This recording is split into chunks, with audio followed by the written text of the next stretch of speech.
Welcome everyone tonight to another broadcast on West Washington Livestream of Senator football here in the 2019 season. This is round 2 of Sectional 48 here, hosted at West Washington on Art Sanders Field. We're about 13 minutes away from the kickoff and opening of this game. This is Craig Akers, joined by Mr. Darren Russell, who is helping call the game tonight. I'd like to welcome him in. Coach Russell, we welcome North Daviess, a team who we haven't seen in almost, I think it's about 14 years actually. Last time they were here, we did end up being victorious in that game, but not a common team that we play each year in and out. No, you're right. And they come in here with a very, very solid team, averaging almost 30 points a game. It's going to be an offense that's going to be very different than what we have typically faced through the first 10 games. They like to throw the ball around, and we've not seen that. And hopefully with our athleticism in the backfield or the back part of our defense with Chase, Harrison, Holden in there, Roper, McFeeters, those guys are going to be able to make some plays, and our front line, our linebackers, be able to get some pressure on the quarterback, making him throw. One thing that is going to hinder that rush, though, is the loss of Charles Madden, who was injured last week in the Springs Valley game, tore his ACL, PCL, a huge loss for the Senators, who have been snake bitten the entire year. Starting with week 1 when Bobby breaks his ankle and leg, and Caleb Murphy breaks his collarbone for the second time, had a couple other kids be forced out of the game, and it seems like it's been one thing after another all year for the Senator football team. But it's next man up, and they've responded every time. And even the second half last week when they played without Charles, we played extremely well, and hopefully that carries over tonight. North Daviess does come in with a 7-3 record on the year under second-year coach Trent Fine. He's really kind of turned second year at North Daviess. He was at other schools before that. He's got 7 total years, but he's really kind of turned that program around. They had a few seasons there in a row of losing records, and then he comes out and turns it around, and a 7-3 record this year with their 3 losses coming to West Vigo, a 3A school, Linton Stockton, a perennial powerhouse in 2A, and North Knox, the 2A team there. Some common opponents they play. Springs Valley, they beat them 20-7. North Central Farmersburg 28-0. And Eastern Green 42-0. So some common opponents there. Again, also another opponent that I just heard we were picking up next year was Washington. The 3A Hatchets are going to be our Week 8, and North Daviess plays them. So they beat them 26-8 this year. So yeah, and the one thing, when I was at Mitchell, we played North Daviess I think it was a 2-year contract, and we played them twice, and it was. The thing that I can remember about their kids is just very hard-nosed, very physical. It never mattered what their record was they was going to come out and they were going to play extremely hard, physical football. And, I expect, that's just something that's drilled into that community. We're going to step aside, have the national anthem. We'll be back in just a moment.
Back to action here at Art Sanders Field on West Washington School Corporation campus. 8 minutes away from kickoff with the West Washington Senators and the North Davie Cougars. Like I've already said, Coach Trent Fine is 9-11 in his second year at North Davies, 26-43 in his seventh year overall. West Washington is coached by Mr. Philip Bausman, 92-51 in his 13 years here. West Washington is the 10th ranked team in 1A, and by most people's thoughts, the favorite to win this sectional, but North Davies is probably the second in line there for Sectional 48 championship. North Davies opponents, their records this year are 35-64, where West Washington is 34-62. Over the last 35 years, West Washington does lead this series 11-5, with the last meeting coming 2004 in the sectional championship, where West Washington won 33-8. Yeah, and coming in tonight, I think everybody is talking and expecting this to be a shootout. You got two very strong offenses that are used to scoring a lot of points. I mean, you look at the games that North Davies has won, they're scoring anywhere from 28 to 60. So, they've got a potent offense. We know we have a potent offense. And,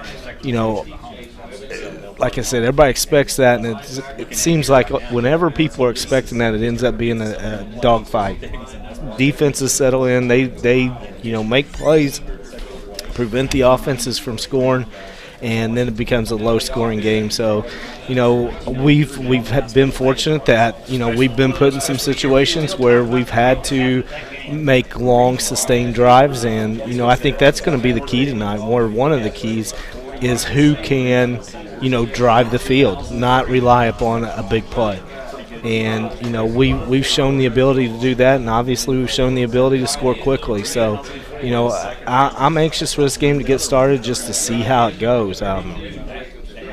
Because this is round two, and like we talked last week, these kids, it's lose and you're done. And I've seen some really interesting things this week that kids have posted, not just from here but other schools, about the importance of football. And nobody, if you not put that helmet on, those shoulder pads on, you don't understand what taking them off for the last time means. And I think our kids are not ready to hang it up listening to them talk. And so we're going to be playing with a lot of emotion, a lot of pride, and I expect North Davies is going to do the same type of thing. So, it's going to be this time of year, like we said last week, you throw records out, you don't worry about it, you just got to come out and play, and the best team's going to win.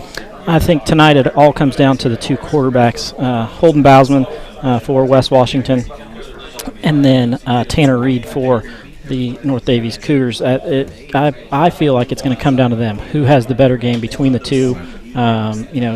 The Cougars like to throw the ball around quite a bit. We're going to see them go some trips, some quads, some complete spread. Yeah, they'll be completely empty at times, no backs in the backfield. So I mean, lots of things there to see, and it's going to be it could be a shootout, which West Washington really hasn't been in a shootout yet this year. They've put up the points, but the opponents haven't. So it'll be interesting to see how they respond to that. Yeah, and I agree. And no doubt the quarterback position is going to play a major factor tonight. But it may ultimately come down to which team can run the ball better. I'm not sure how great a running attack North Davies has for sure, but I know Mason and Roper, and then you figure Holden into that mix. Those guys have accounted for, Mason's got 747 yards, 15 touchdowns. Roper 710, 5 touchdowns. Holden 523, 9 touchdowns. So we got guys with the ability to run. We don't have the big time runner like we had last year in Bobby with over 2,000, or we don't have a Landon McFeeters, but we've got different types of runners. Mason, more of the power runner up the middle, just really yards after contact with him. Then you got Roper, who is able to bounce and complements Mason because he's got great speed.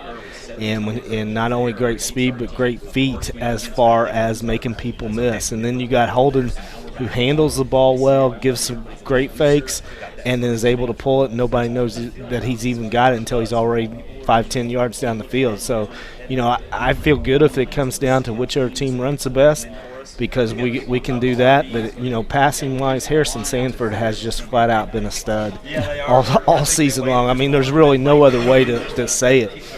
He's got 57 catches, 683 yards on the season, 11 touchdowns. And, he made 2 plays last week that just really stood out. The touchdown where he jumped like he was going up for a rebound in basketball, caught it, and then got into the end zone, I think there in the second quarter. And then the interception he got really broke the game open and, outran everybody for a 70-yard interception return. So, those are the types of plays, and those are the types of players that, have got to step up in a game like this.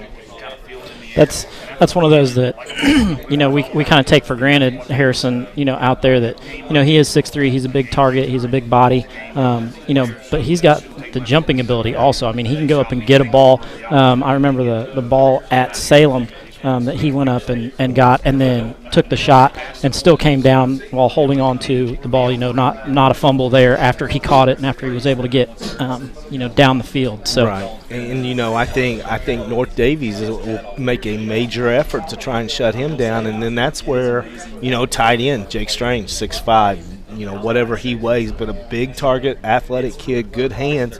He's going to be important tonight. Do we locate him in the middle of the field? And it doesn't have to be the big play. As we saw last week, he caught a 5-6 yard out and got a key first down. Those are the things. Keep the chains moving. And, I feel like we've got those type of players that are going to make the plays tonight. That's what it's going to come down to, which team is able to make those plays and which team's defense is able to keep those plays from happening, keep those plays from, extending drives, making a third down, getting the first after a hard-nosed, third down play. Which team is going to turn the other one away and, force them to punt it away? Yeah, I agree with you, and, you get them in third and long. You can't think, all right, like if you're playing a Mitchell, if you got them in third and long, they're in trouble because they're not a team that wants to throw the ball. But you put a team that wants to throw and likes to throw and is used to throwing in a 3rd and 8, that's the same as a 3rd and 2 for a running team. So, you got to stay focused the entire series that you're out there. Senators do break onto the field. They were led out tonight by Chase Farmer, the senior. Definitely know he doesn't want to play his last game tonight. And I can see Chase having an outstanding game tonight because I think he is probably our best pass defender, and unfortunately we've not seen a lot of teams throw the ball, so I think he'll really get a showcase, his cover ability tonight. Right, tonight will be his night to shine. On the other side of the defense is Harrison Sanford, who, if he was on another team, he may be the best defensive player on a team. But he does a great job on the other side as a lockdown corner over there. Yeah, and then you got Parker Green out there too, who's quietly done a very good job this year. But again, if you don't have Harrison and Chase, Parker may be your best defensive corner out there. He's got 3 interceptions on the year. Leads the team in interceptions and has got 40 tackles, and we've got a lot of guys that can play. Is basically what we're trying to say. That's exactly it. And that's even with all the injuries. So the Senators do win the toss. They do defer it. So North Daviess is going to receive. So I'm sure we're going to see big Jake Strange come out for his first kickoff of the night. I just hope he hits the ball and doesn't miss it. Last week he did take a nice chunk out of the ground. I don't know if he was practicing his golf there where you want to take a divot, but most of the time in the kicking game you definitely do not. No. So that kick that he had went about 15 yards. But, it caught him off guard. Yeah. I mean, there's nothing wrong with that. The Senators this year have kind of taken this philosophy of deferring and trying to get the ball in the second half, where then they can put up some big numbers, score at the end of the first half, and then get the ball back in the second half. So this is the normal for the Senators. Yep. I think I heard them just announce all the cars up top have to turn their headlights off now as the kickoff is getting ready to start. It is a pretty nice crowd here. We've got a Deaton mobile across the way with it looks like about 10 kids setting up on top, and Best seats in the house. A flatbed truck next to it, and some lawn chairs. So Matthew is on the AM station. So if you want to listen to him, jump on over there. But we definitely appreciate you here watching on West Washington live stream. Opening kick, Jake Strange back to kick it away. It's a low. Kicks it to 85, I believe. Justin Fox. Wow, he didn't get very far. Didn't get very far. He's going to end up at about the 40-yard line.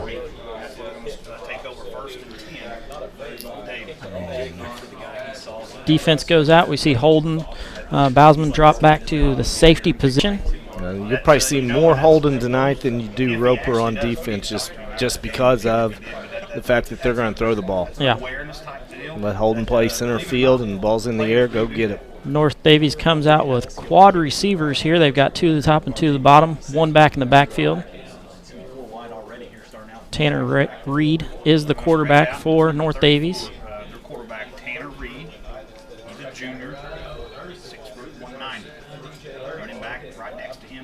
Set, snap, first one, a handoff to number 21, DJ Owen. He gains about 3 yards on that play. Going to bring up a 2nd and 7.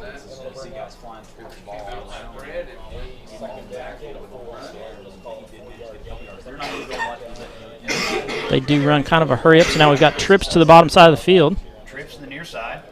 We got 2 covering. Going to reverse it inside number 6. Where to go? Cruising Kloss with that carry. Going to gain another couple yards there. Make it 3rd and 4. And they got trips now out here. Again, it's going to be a lot of plays ran in this game. Yeah. Out pattern, no good on that. Was that Glenn Rankin coming up the middle on a blitz? I mean, he made him throw a lot sooner than he wanted to, and that's going to be a key tonight.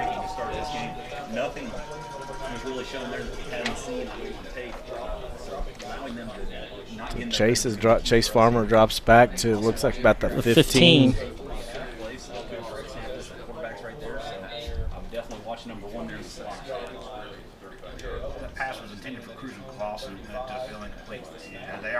Rugby kick. Goes sky high and out of bounds at the 34. That was a sky high kick, so the Senators are going to come out and get their first taste of the offense tonight. A lot different than last week. Yeah.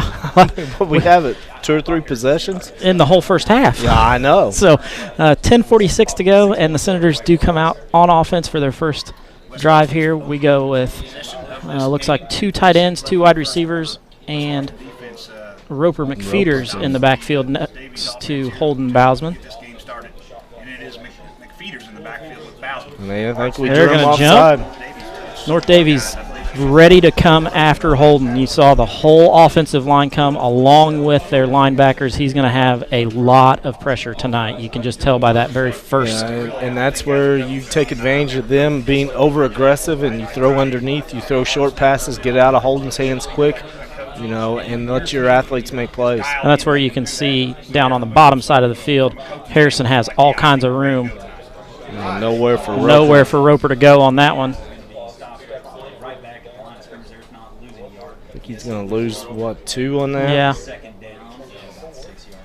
Again, that outside linebacker came untouched. So out comes Farmer. In goes Mason Armstrong, the senior running back. And you got Jake. And Glenn. Yeah. Still both on the field. Split out wide is Sanford. far side. Jake Strange to the far side in the tight end position. Oh, they're going deep, and they got him. They got him. It's touchdown. Going. He's High got step. it. He's in. Touchdown, Senators. 62-yard touchdown there for the Senators. That is Harrison That's Sanford. That is straight over the top. Throw it and let Harrison go get it with his speed. That's not going to be an issue. He's going to run by corners all night long if they don't get some help over there, especially if they give him that big of a cushion. Yeah, and playing one-on-one, no safety help over the top. I mean, that was an easy toss and throw for those two. Well, it was a perfect throw. It was a good route. It was one of those. We go to the pistol look here. Alvin just kind of drops his shoulder first, and then that was the move that sprung Sanford over the top. Handoff to Armstrong. Armstrong lowers his head, trying to get forward. He gets in for 2, makes it 8-0 Senators. That is the exact way the Senators want to come out and open this game against a team who wants to put up points. They want to get on the board first. Yeah, and that was a nice job of Mason, you know, that extra effort and the line pushing him there at the end, because it looked like he was going to be stopped a little bit short, and just the determination to get in. We've talked all year the importance of these 2-point conversions, and, you know, it's nice to get that first one. And it's something that we've kind of changed our philosophy of. At the beginning of the year. We were not able to get in with a single back, so now we've kind of gone to a twin back or a pistol look, you know, to give more options. Able to get in the end zone there is big. So Yes, 8-0 Senators out ahead. North Daviess is going to drop back to receive this kick. Jake back to boot it away again. A much better start than last week. That's what we said. The second half, it seemed like the Senators settled into tournament mode, and, you know, it's carried over here this first couple of series. Question is, can Jake hit his dad, who's standing directly underneath the goalpost on the other end? I would love it. I'd say Jimmy standing down there to give him a target.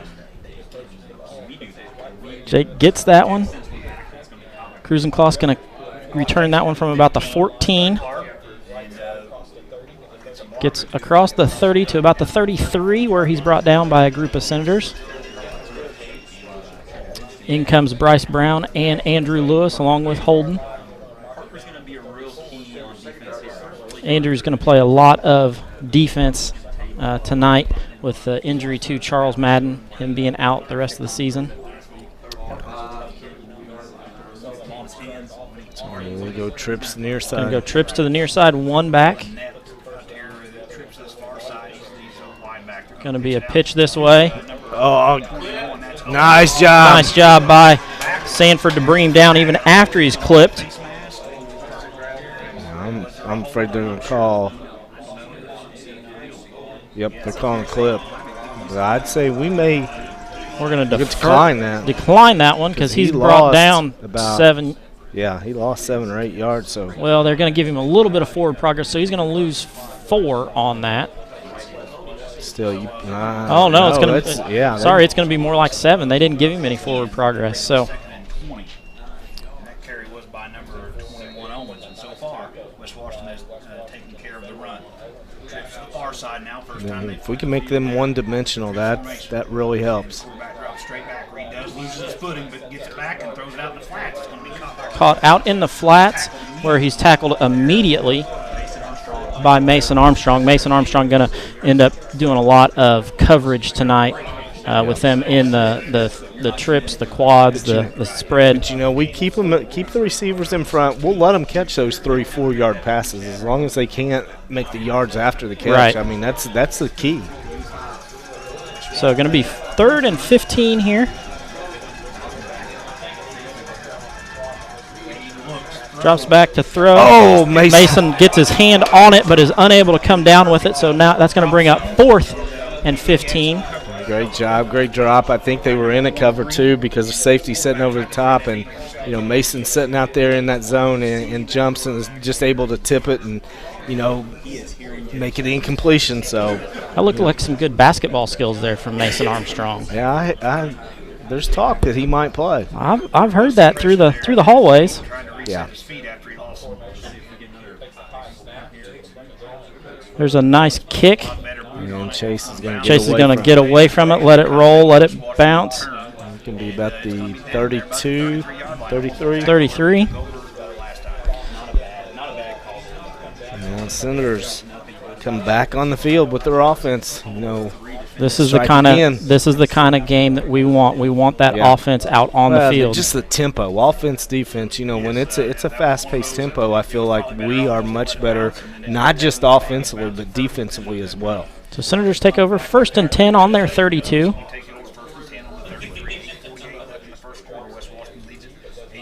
We come out with our own version of trips to the near side with Mason. They're playing straight man-to-man coverage. I mean, you find your mismatch with Harrison or Chase or Holden flinches.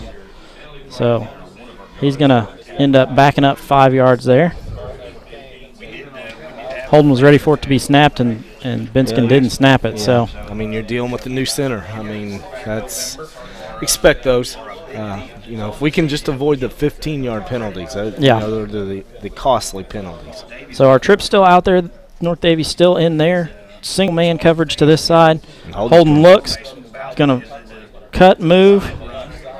Doesn't get much over there. We're going to get a flag on this side. Comes in late.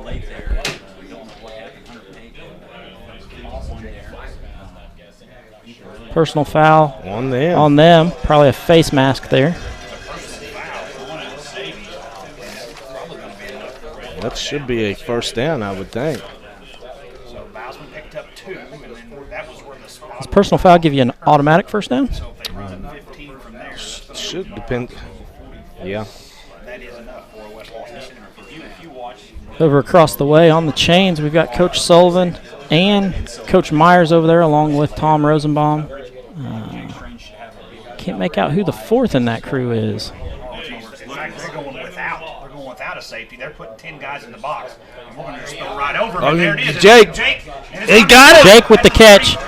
He's now brought down at the 25. Yeah, they what a catch by Jake. They're going to try and cover us man to man. It's going to be a long night for them. They put 10 in the box and try to cover one-on-one, and that's just not going to work. I mean, I don't think they've seen a group of receivers quite like these.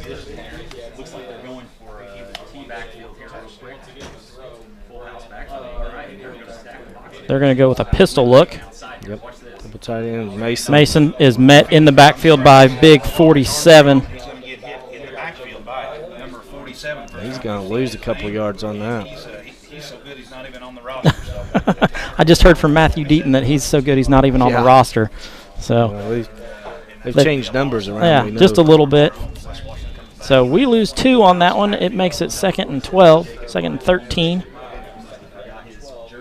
Still in the pistol. There's Mason with the hole up the middle. He's going to gain a chunk of that back.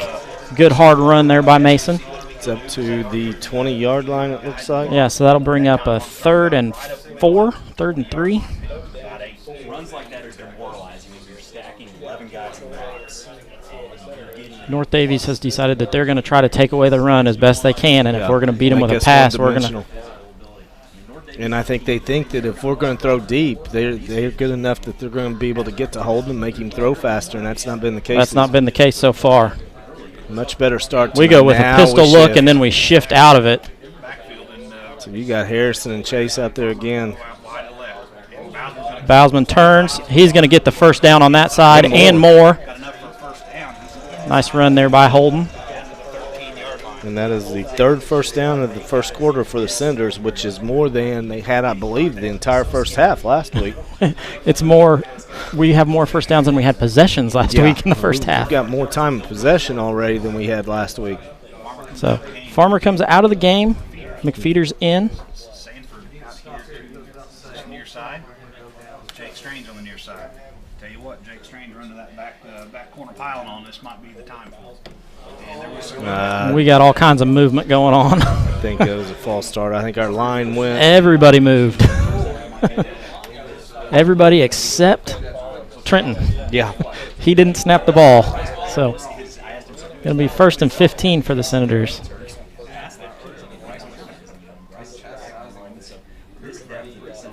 We go with the two backs in the backfield. I'll start on Senators, brings up first and 15. Hands off to McFeeters. McFeeters with some room, a nice cut. Instead of stepping around, he's going to go down. He's going to get about 4. Bring up a second down and 11. I tell you, this crew. No doubt this is 4-down territory. So. Player is down there, blowing the whistle.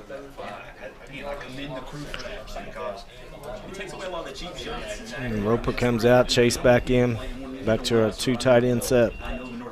And we're single covered on the outside, Yeah, no I deep don't safety. think they play any zone. we're going to try the jet sweep. We're going to fake it. Hand off to Mason. That's kind of a busted play in the backfield. I've not seen that play this year.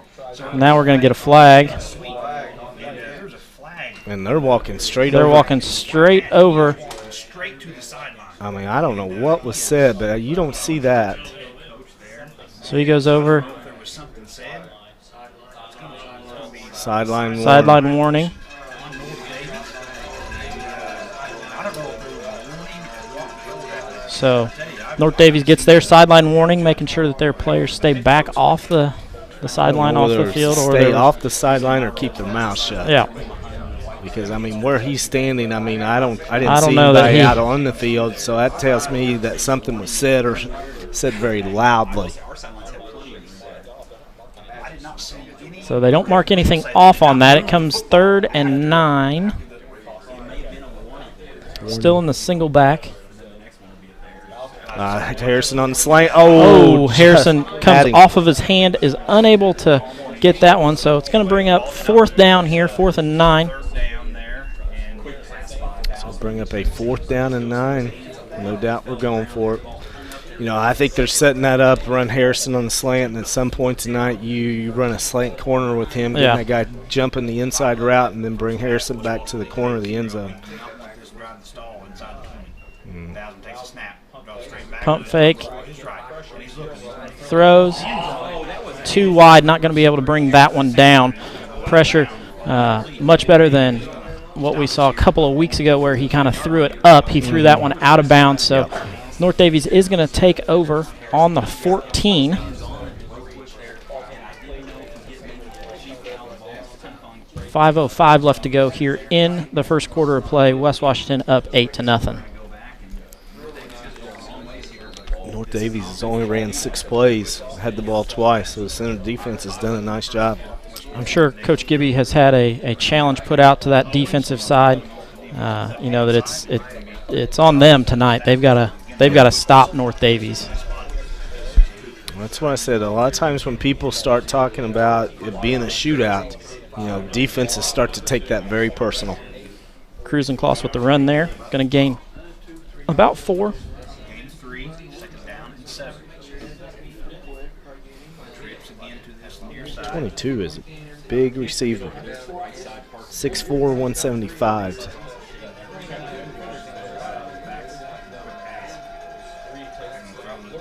Nice job. Nice job there by the Senators.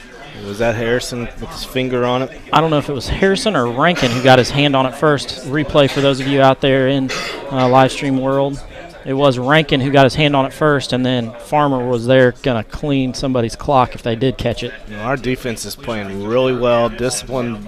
Everybody's getting to their spots, whether it's flats or staying on their man. You know, it makes it really difficult on them. Near side again. They're going to throw it out in the flats. And Sanford lays a hit there on Cruising Kloss, who was one of the wide receivers there trying to. so it's going to be punt time again for the Cougars. So Cougars going to punt here. Farmer back to return. He's had one decent punt and one punt that he DJ like he Owens. shanked. DJ Owens back to give this one a ride. That's a straight punt, not That's a returnable. rugby style. So 6-yard line. Chase has got some room. Now he's home. Get Across the 40. And he's going to be hit. we're going to have a couple of flags there. He's going to be down at the 40. Bousman lays a nice block in the backfield there as they're coming across.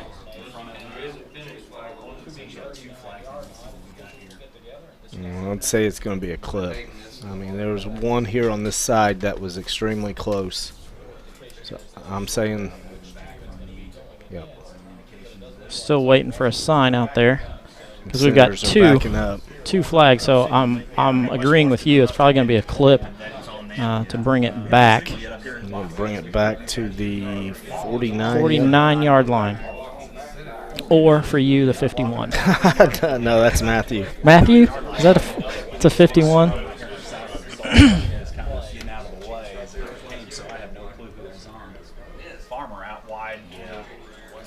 Go with our 2 tight ends, 2 receivers, single back.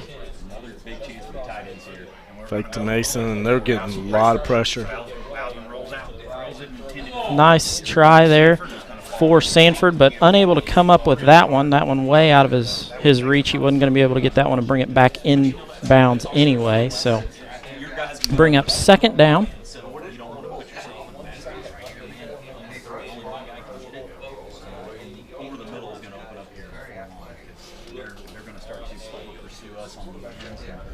Kind of same formation. And I would expect us to stay with more of a passing attack and maybe go to some quicker ones if they're going to stay in this man.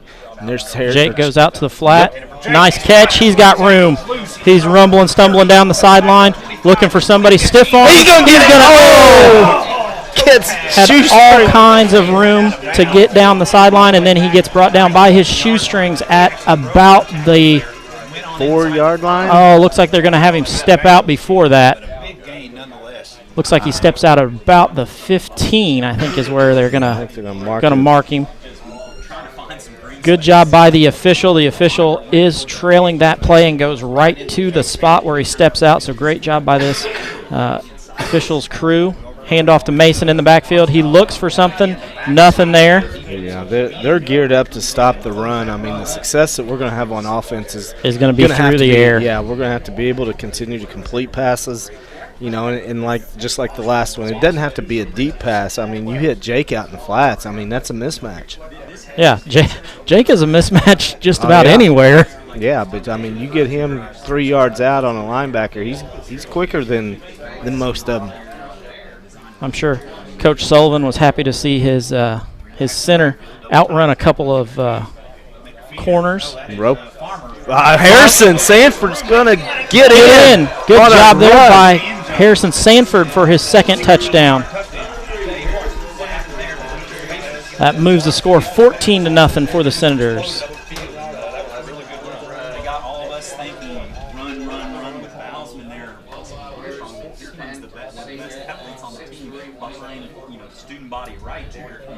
And we've not seen Harrison in the backfield much in that formation. Typically, it is Chase. Right. But now, they've got Chase and Harrison both in there with Mason this time. They're going to roll, and Harrison's out there in the back of the end zone. It's good. 2-point conversion is good. Brings it to 16-0. There's Jake Strange on the catch. Holden rolling out, gets it to him. Jake makes a nice diving catch. We're going to step aside, have a short commercial break from the IHSAA. We'll be back in just a moment. Hey, honey, is this your course schedule for the fall? Yep. Let me see here. English, good. Chemistry, trigonometry, excellent. World history, I love world history. Baseball? Wait, baseball? Baseball isn't a course, honey. Well, sure it is, Mom. High school sports are about so much more than winning and losing. They teach lessons that can't be taught in a classroom, like accountability and self-discipline, the value of teamwork. I may not be earning a grade, but I'm learning how to compete later in life. Isn't that what getting a good education is all about? Yes, of course it is. I was just testing you. What can teenagers here in Indiana learn from participating in high school sports? Plenty, as it turns out. That's why they're called education-based athletics. High school sports. There's so much more than just a game. This message presented by the Indiana High School Athletic Association and the Indiana Interscholastic Athletic Administrators Association. Back to live action here at Art Sanders Field, where the Senators are out ahead 16-0 over the North Daviess Cougars. Big Jake Strange back to boot this one away after his long catch and scampered down the sidelines. Oh, yeah, we certainly. I was focused on the offense. Defense, you're right. Big Jimmy was excited down in the end zone on that catch on 2-point conversion. That one Jake gets a hold of, bounce, kick. hits.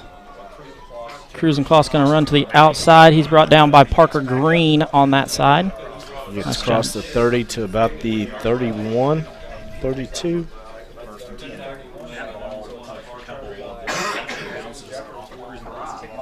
His credit, he picks it up. Mark it at the 31. Well, I tell you, we had a coach back in about my sophomore year, and he made me practice with stupid dolls. The Cougars are going to play a fast-paced game here. I mean, that's just the way it's going to be. And like I said, I think we're better at that. Hand off to 21. Good seam in the center. Get out across the 40. DJ Owens with a nice run there. And that is going to be the first down of the night for the Cougars. Which comes at 2:14 in the first period of play. I'm sure Coach Gibby is happy with his defense so far, getting out to that lead. We can't relax, just thinking we're up 16-0.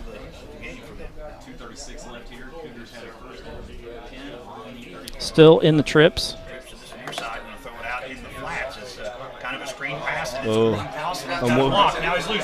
Cruising Claus makes a nice move there and is going to go down at the 29-yard line there. He makes a nice move. Sanford was there to get him, but wasn't able to bring him down, and then he was able to get into some open field there. Yeah, 26-yard gain there, just on a nice stand-up throw out to the flats, and he was off, and unfortunately we fell down. And looks like North Daviess got an injury, or are they taking a timeout? I'm not sure that it's North Daviess. I think it's us. Those are silver pants. Okay. I didn't even see this kid back here. That was where Sanford went down, so let's hope it's not anything serious for I see him moving his arm, so that's a good indication there. Harrison does come up. He is able to move his arm, so that's a good sign there for the Senators. He's moving. He can Odell Beckham this thing only once all day right there. So the trainer is working on Harrison. Senators come out with their defense back on the field. Now we're going to see a little bit of a change.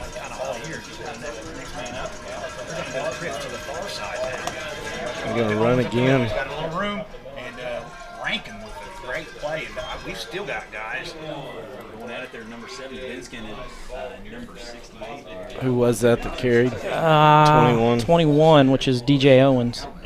15-yard line there. Yeah, they was 20 yards behind the play. 4-yard gain, bring up second down and 6. Second and 6. And they have been able to handle our defensive tackles there, and it's our little linebacker. Trips to the far side. Drops back, coming here, single side, incomplete. Number 22, Jalen Knipp. Well, he's the one we said 6'4", 175, just a good-sized athlete, and he was ready to run before he caught it. You got to do the catching part before you take off. So going to bring up 3rd and 6 here on the 25. Still have trips to the far side of the field. Single back or single receiver over here. They're going to throw it out. Makes a nice cut there. He's going to be short of the first down, so it's going to bring up 4th and about 1.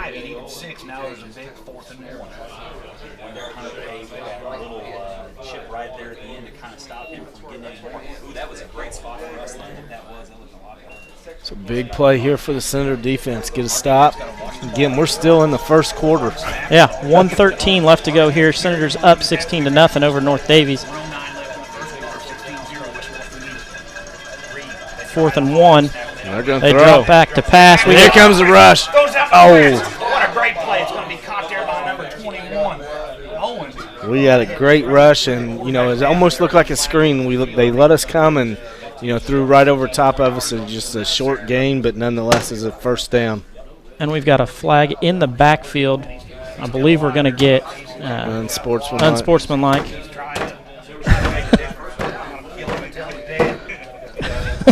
We're not at Springs Valley. No one's beating on the boom. Matthew Deaton just took care of a wasp issue for us, so that thing is dead, and his hand might swell up. I don't know if it's from a bug sting or because he's smashed it into the table, but handoff to Owens up the middle. Nothing there. He's met by Mason Armstrong and Bryce Brown. They're going to mark him, give him about a 2-yard gain off that. 40 seconds left to go here in the first period of play.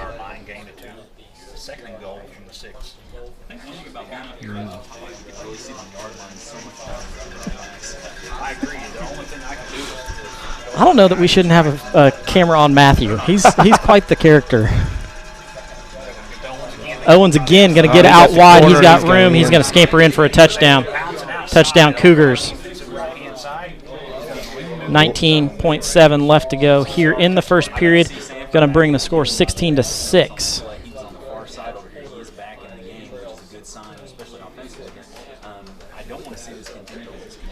Well, maybe we are going to get the shootout that everyone expected. It does not appear as though they have a kicker either. Yeah, so going to be a 2-point conversion here. Wildcat formation. Looks to throw. Oh, he catches. Very good play. Player in the second one. Number 22 is Jalen Knepp, the one who comes down with that. So they do get the 2-point conversion, make it 16-8. West Washington is out ahead. We're going to step aside, have a short commercial, and we'll be back in just a moment. I don't think of this as a high school weight room. It's more like a high school classroom. I'm learning how to manage my time here. I'm learning that it's important to have goals and that it takes persistence and commitment to reach them. And I'm learning that the best way to lead is by example. Indiana high school sports. They're more than just a game. Come and see me play. I don't think of this as a high school weight room. It's more like a high school classroom. I'm learning how to manage my time here. I'm learning that it's important to have goals and that it takes persistence and commitment to reach them. And I'm learning that the best way to lead is by example. Indiana high school sports. Put up the right thing so that it goes to it. They're more than just a game. Come and see me play. Back to action here at West Washington. DJ Owen back to kick it away. He kicks that one. Low line drive. Farmer gets a hold of that one. He's going to make a cut and get forward progress to the 27.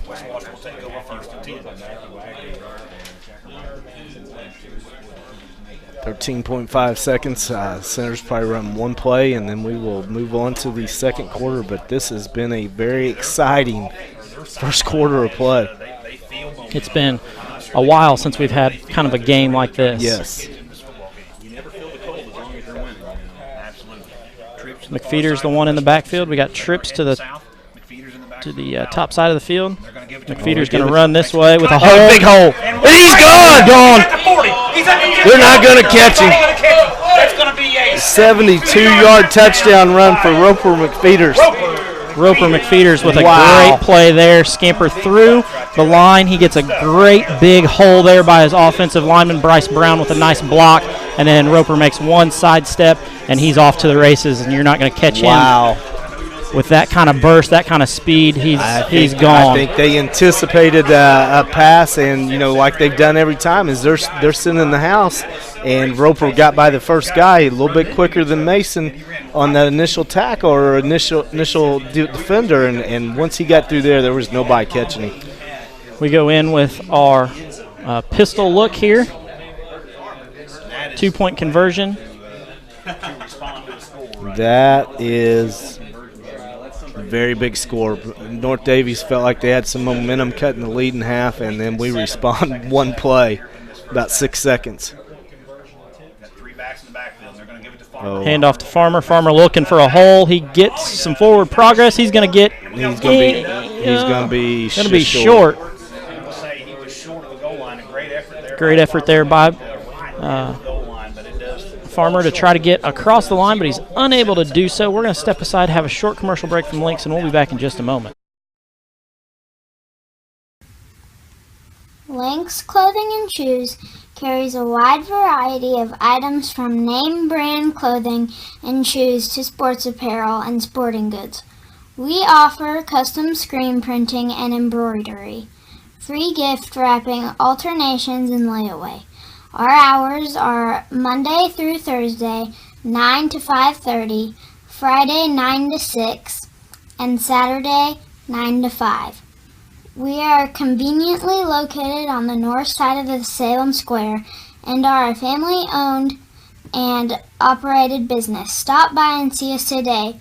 812-883-4154.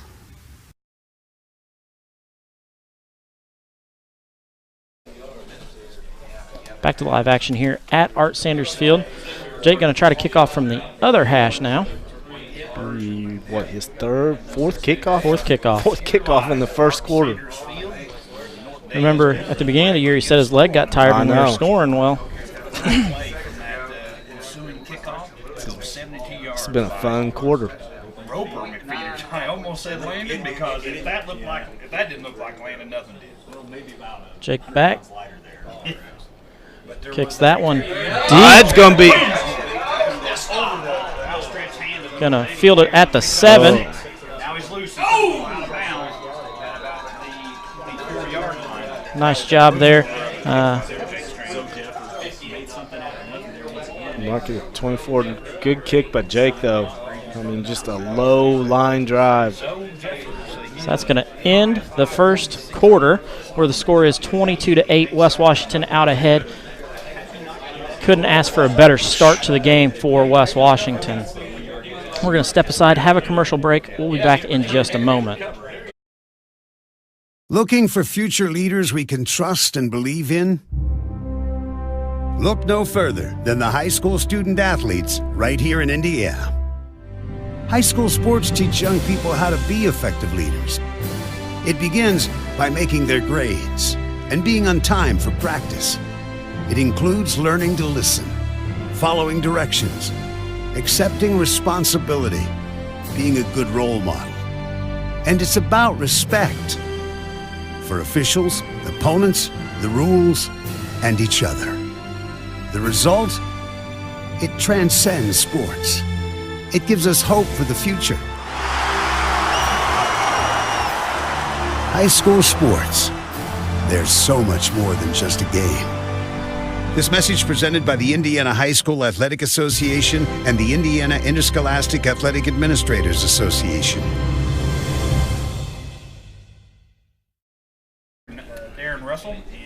Back to live action here at Art Sanders Field. Start of the second period of play, where West Washington is ahead 22-8 over North Daviess. Oh, big hole there where he's then met by Holden Bousman. I'm not quite sure that's a 37-yard line. That's a big hit that he took, and not real sure that's the. No, they're going to run. They want Roper back there at safety. Yeah. Holden.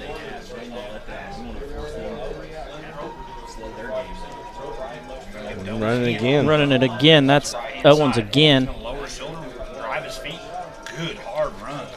You know, that first quarter, we said there are a lot of offense, and I love offense, but we had 218 yards in the first quarter. That's good offense. I mean, that's a game for some teams. We can stop him up the middle and then stretch him out really far, make him run a long way, just need a couple of yards. He'll wear down, hopefully. They had a pretty easy game against him. It looks like they've slowed down a little bit. Yeah, a little bit. They're not quite as quick to snap the ball. Trips near side. Comes back to pass. Out in the flats to number 6, which is Cruising Kloss. He's brought down, going to stay in bounds. Going to bring up third and about 4. Maybe 4.5.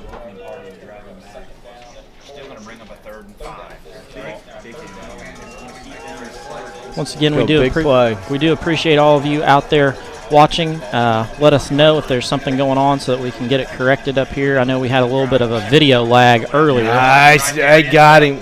Oh, yes. couple of moves there, but then he's not going to get anywhere, so they're going to bring him down for a loss. Yeah, they've been flaring their back out in the flats, and you knew it was just a matter of time before they threw it out there, and that time they did, and they'd lose about 3 yards on that. That was Glenn Rankin at the bottom of that pile there. Going to be 4th and 8, 7. Time. That's a first down for North Daviess. That's a first down or more because he had a lot of So 21, DJ Owens backs up to punt this one away. Chase Farmer back to return it. That one punts, low line drive. Away from it. Gonna roll. Gonna stop at the 31 where the Senators are going to take over.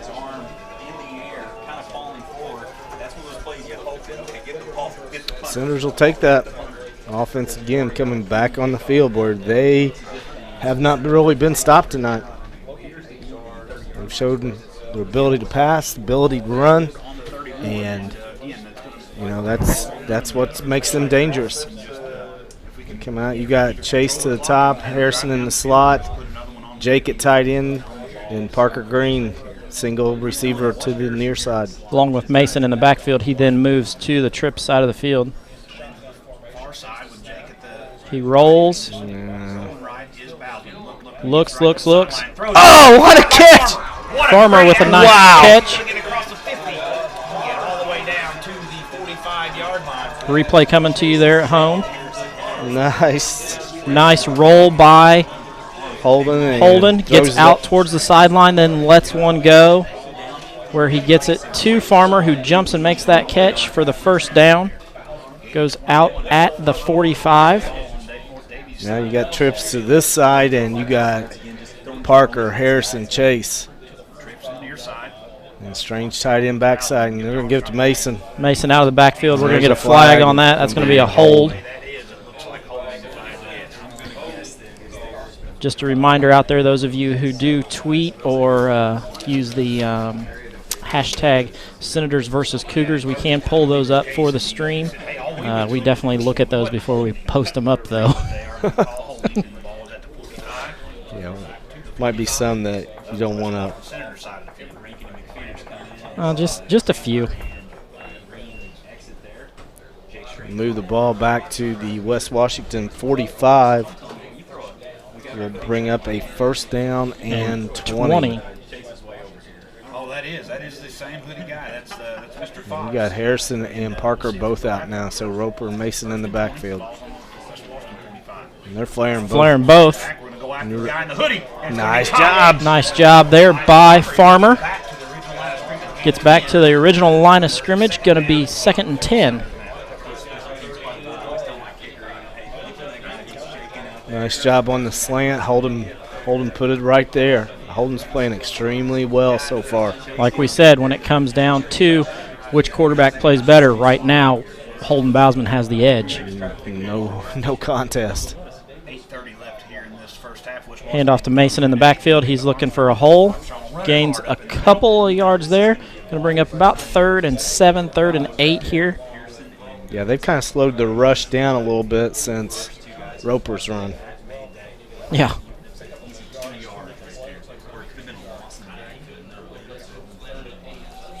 Bring up a 3rd down and 8. Still Feeders and Armstrong in the backfield. And they're coming hard off the edge. Again, we're going deep this time to Harrison. Oh, they got it. There we go. They tackled Harrison. Tackled him late. Yeah, there was no way Harrison was going to catch that. That is a big-time mental breakdown. That's a big-time mistake there on that play. There isn't an uncatchable ball in high school, though, so that is going to be a pass interference. 15-yard penalty. It was definitely overthrown, no doubt. But I can live with that overthrow by holding it because if you underthrow, it's going to get picked. You put it out there where only your receiver, and they have shown nobody who has the speed to stay with Harrison Knight. So yeah, you just put it out there in front, and if Harrison can't run under it, then nobody is. Then it's incomplete, and you come back for 4th down. Exactly. We get set here. Going to be 1st and 10 on the 28. There goes Feeders. Oh. McFeeters tries. He's going to get tackled back at the 31. Yep, going to lose about 3.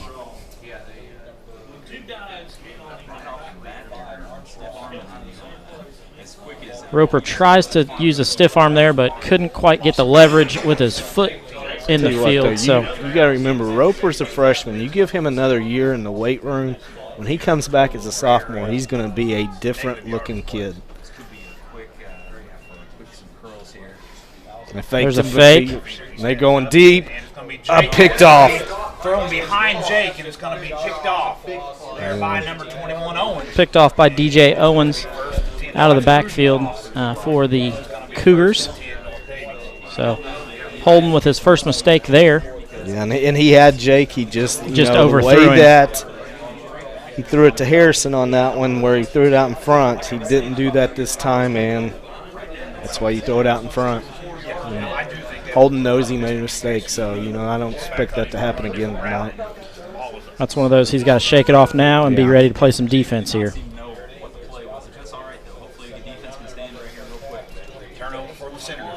Handoff to Owens, trying to get some room there. Going to gain about 2.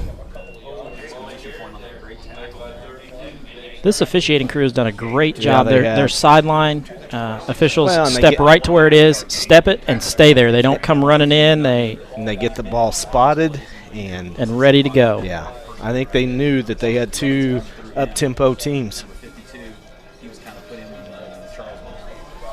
There's the fake. They're going go deep. And it's going to be picked back by Holden. Holden repays the favor. That's Bousman on the pick. Bousman with a move. Oh, he's got some room. If he breaks he down, moves he might go. He's to across the 15. He's at the 10. Oh, he's going to get down to about the 10, 9-yard line. And then steps out of bounds. Holden makes up for it. It's like, I threw one, now I'm going to get you back. And that pass, I'm not sure who he was throwing to, but it was greatly underthrown.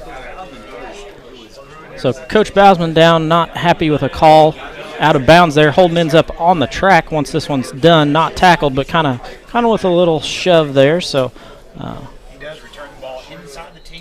going to be first and goal at the 9. Going to be timeout, Senators. We're going to step aside, have a short commercial break from the IHSAA. We'll be back in just a moment. Hey, honey, is this your course schedule for the fall? Yep. Let me see here. English, good. Chemistry, trigonometry, excellent. World history, I love world history. Baseball? Wait, baseball? Baseball isn't a course, honey. Well, sure it is, Mom. High school sports are about so much more than winning and losing. They teach lessons that can't be taught in a classroom, like accountability and self-discipline, the value of teamwork. I may not be earning a grade, but I'm learning how to compete later in life. Isn't that what getting a good education is all about? Yes, of course it is. I was just testing you. What can teenagers here in Indiana learn from participating in high school sports? Plenty, as it turns out. That's why they're called education-based athletics. High school sports. There's so much more than just a game. This message presented by the Indiana. Back to action here at Art Sanders Field, where the Senators are driving 22-8 in the second quarter. Oh, Mason Armstrong. And it goes forward, and North Daviess says they have it. They spot the ball.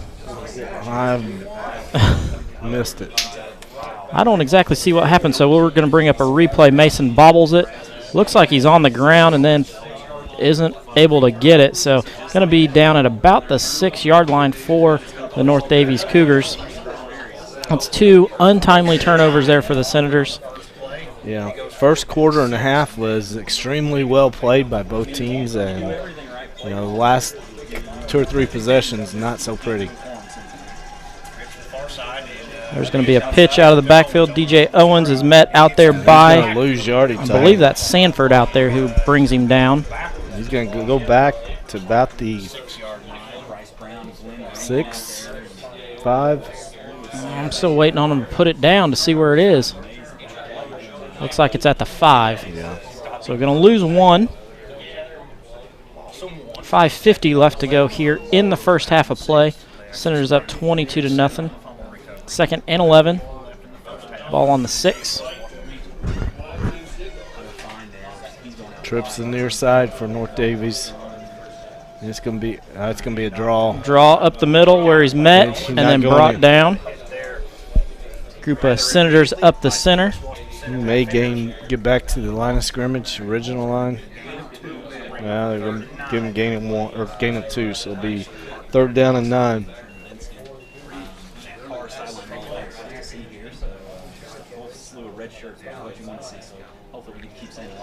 Hopefully Jake Trenton, Andrew Lewis, Bryce Brown up front can get a big push, get some pressure, because as a quarterback you're standing in that end zone. Last thing you want to do is get a safety. So if you feel pressure, you're gonna get rid of the ball quickly.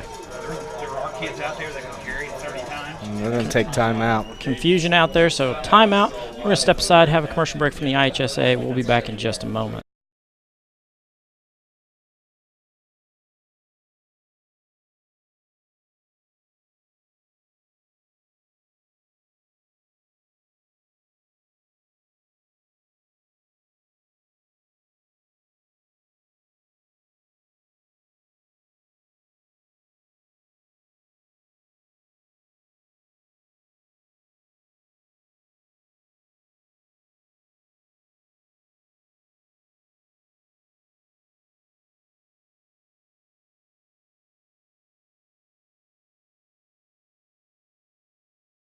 What makes high school sports here in Indiana so special?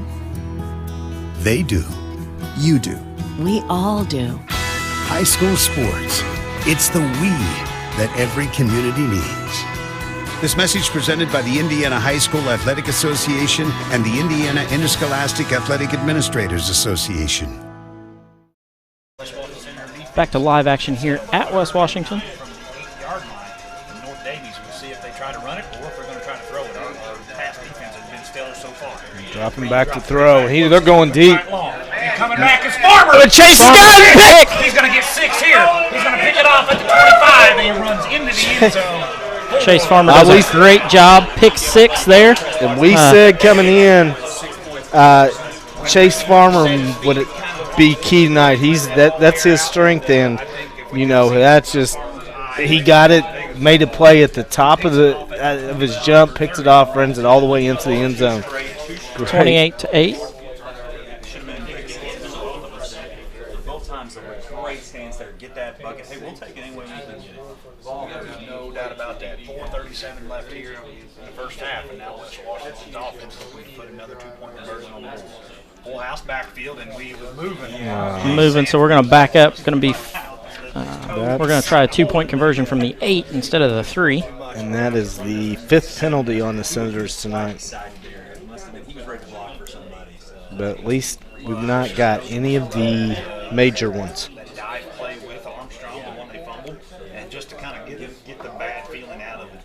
Any kind of, and here we go, we're going to switch it out there. Man, they low motion just on near. We go motion all over the place. Yeah. Player on the field. Holding back, throws. Through Jake's hands. Throw just goes through the hands of Jake Strange. Not going to get a 2-point conversion there, so going to bring it 28-8. Falls incomplete. And with 4:37 left here in the first half. Once again, a reminder to those of you out there letting people know where to get on and watch. We are streaming to YouTube tonight, so get on YouTube, look at West Washington live stream, and we're the very first ones that pop up. Then if you subscribe to that, then you'll get all the notifications on where we are and what our upcoming events are. Speaking of an upcoming event, tomorrow morning, 6th grade girls basketball tournament. I know that's a close tie to you, Coach Russell, with your girls varsity program. Gonna stream those 2 games. They've got a 2-game tournament, so I think they play Mitchell first, and then they'll play the winner of Valley and Orleans, both of who defeated them this season. So good group of girls, and if you got nothing to do, come out and watch them. And if not, you can obviously watch them here on live stream. And again, just another great advantage that you provide to people not just varsity sports, but covering junior high, elementary sports as well, and a lot of people appreciate that. So thank you. Well, don't forget the drama productions too, because I throw those in there. I throw. Yeah, I mean, you do everything here. So I mean, I'm thinking sports wise, where my head's at. Those are always some of the neat ones because it's not the normal setup for me. So and you don't have to do commentary. Yeah. So tomorrow, not quite sure if we're going to have commentary or not. Titan Williams may step in and do some commentary, may not. So it may just be the game action and some game audio. But we will be live tomorrow morning. I believe it starts at 10, so we'll probably be live about 9:45. Webster with that return brings it out to 33, it looks like. Get out to the 33-yard line where Daviess will take over first and 10. 4:28 to go here in the first half. 28-8, West Washington leads.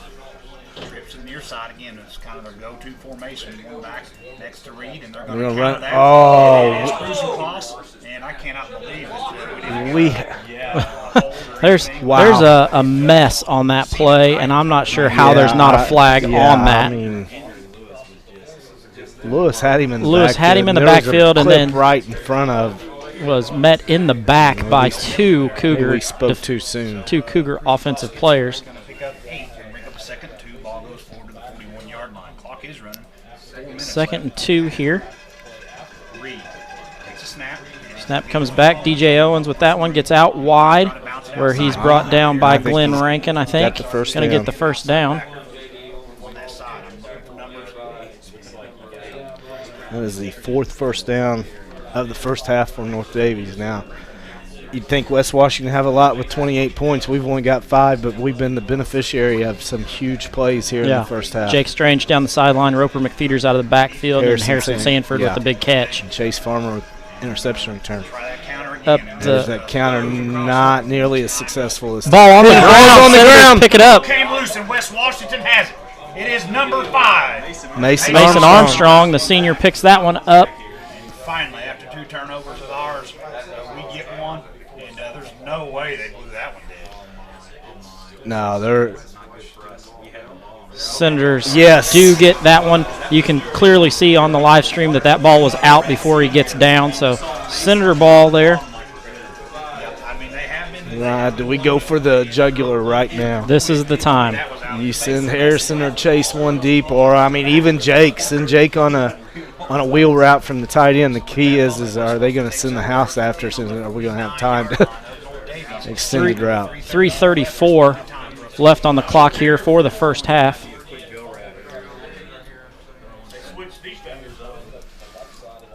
It's going to be at McFeeters sees a hole, gains about 7 on that one. Nice hard run there by Roper.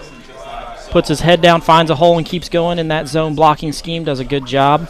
Senators may try and slow it down a little bit, get to the half, score at the end of the half, then get the ball. Get the ball back. That's exactly what the Senators like to do each time. They are being very patient right now, getting the play in. Which is nice the way the Senators do it. That play comes in from the sidelines, and everybody knows the plays. It's not being called by the quarterback. He's not calling it out. So Holden met in the backfield. So looks like 4 on the play. Yeah. So going to bring up 3rd and 6. 3rd and 5, 3rd and 6.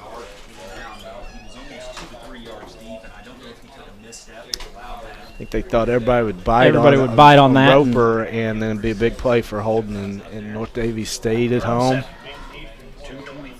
Coach Bausman was not real happy with that decision there by Holden to not put his foot in the ground and go forward. So Holden drops back to pass, looks, throws. And he got it. Sanford with the catch. He turns and touchdown. Touchdown, Senators.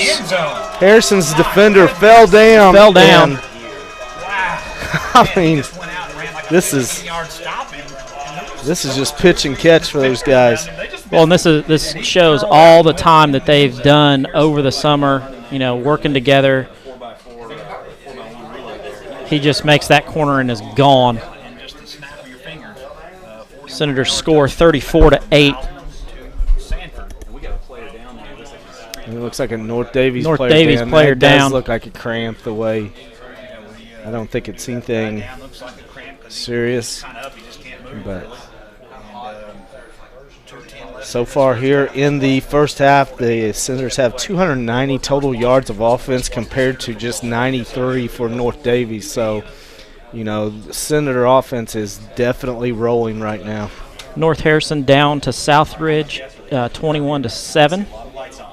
I got the generator on.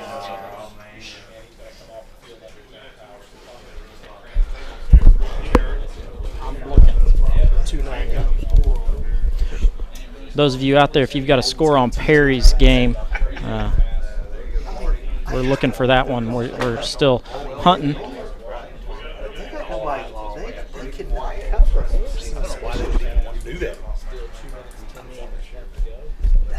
So many teams do not work on or play any type of zone coverage because the teams don't throw. And then you get up against the team that can throw, you're screwed. Jeffersonville up 14-0 down in their game. So back here for the two-point conversion. And it's going to be Armstrong. He's going to get in. Armstrong gets in for 2, makes it 36-8 on the two-point conversion. 2:10 left to go here in the first half of play. We're going to step aside to have a short commercial break, and we'll be back in just a moment.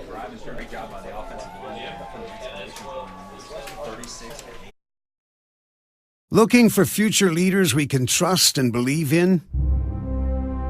Look no further than the high school student athletes right here in Indiana. High school sports teach young people how to be effective leaders. It begins by making their grades and being on time for practice. It includes learning to listen, following directions, accepting responsibility, being a good role model. And it's about respect for officials, opponents, the rules, and each other. The result? It transcends sports. It gives us hope for the future. High school sports. There's so much more than just a game.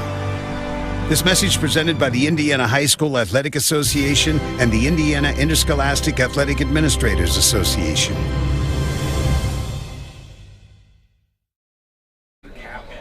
Back to action here. Senators are ahead, 36-8.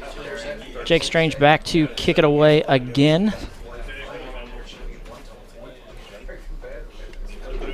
Boots that one deep.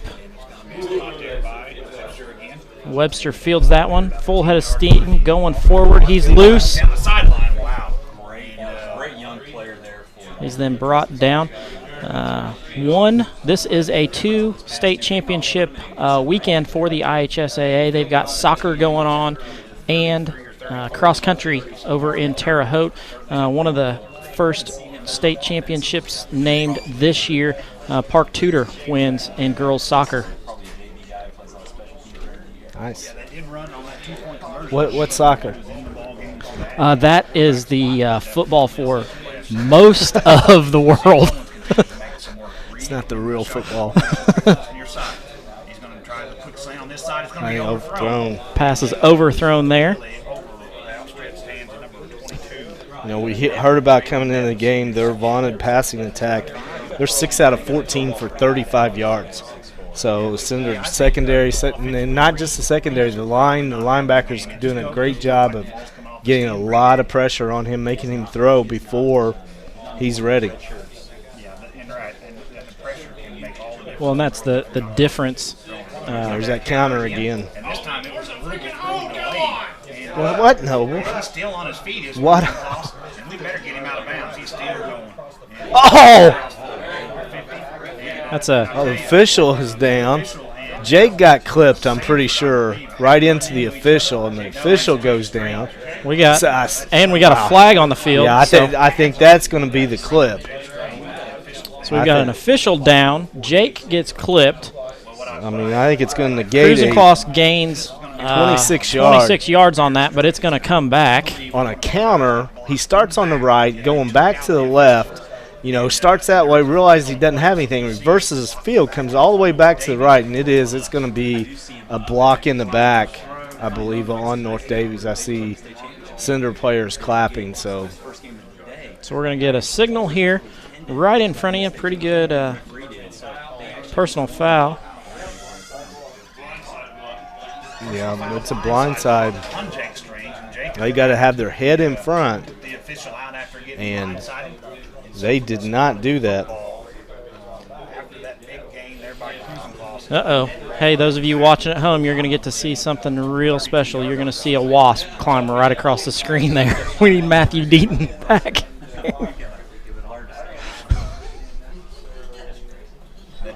So they're going to mark that back. They had got the ball to about the 37 of our side, but it spotted the foul on the crackback block. So the ball is placed at the 33. And that is the third 15-yard penalty for North Daviess. Personal foul, crackback on the offense, replay, second down. So 1:44 left to go here in the first half of play. Second down and 5 after all of that. Handoff to Owens out of the backfield. Senator's running that way. He gets a block. He took on the contact about the 42-yard line, and he's going to be about 3 yards short of the first down. And bring up 3rd and 3.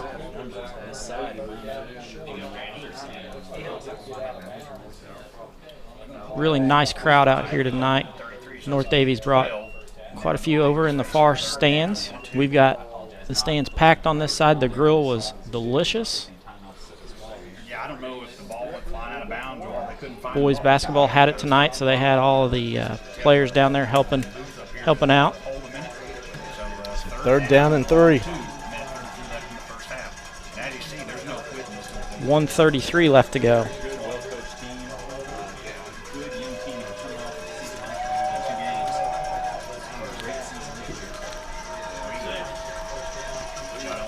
Going to be the same counter up the middle.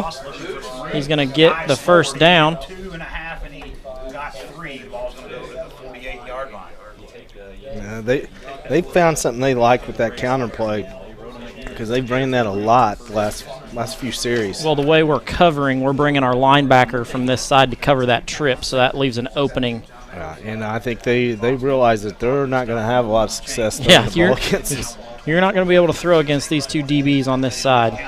Jake Strange goes unblocked, so if he's going to cut that back too much, he's going to run right into Jake. And now we're going to throw. Oh, and if Holden goes down, slip, that would have been another interception. Holden is upset with himself for missing that one. He goes to put his foot in the ground, and it just isn't there. Again, I think Bryce Brown getting through there made him throw maybe a little bit before he wanted to, and that's what it takes. I mean, you got to have all 11 guys on defense doing their job, and the lineman can't just assume, well, he's going to throw, I don't have to do anything. They can make a huge difference, and they are.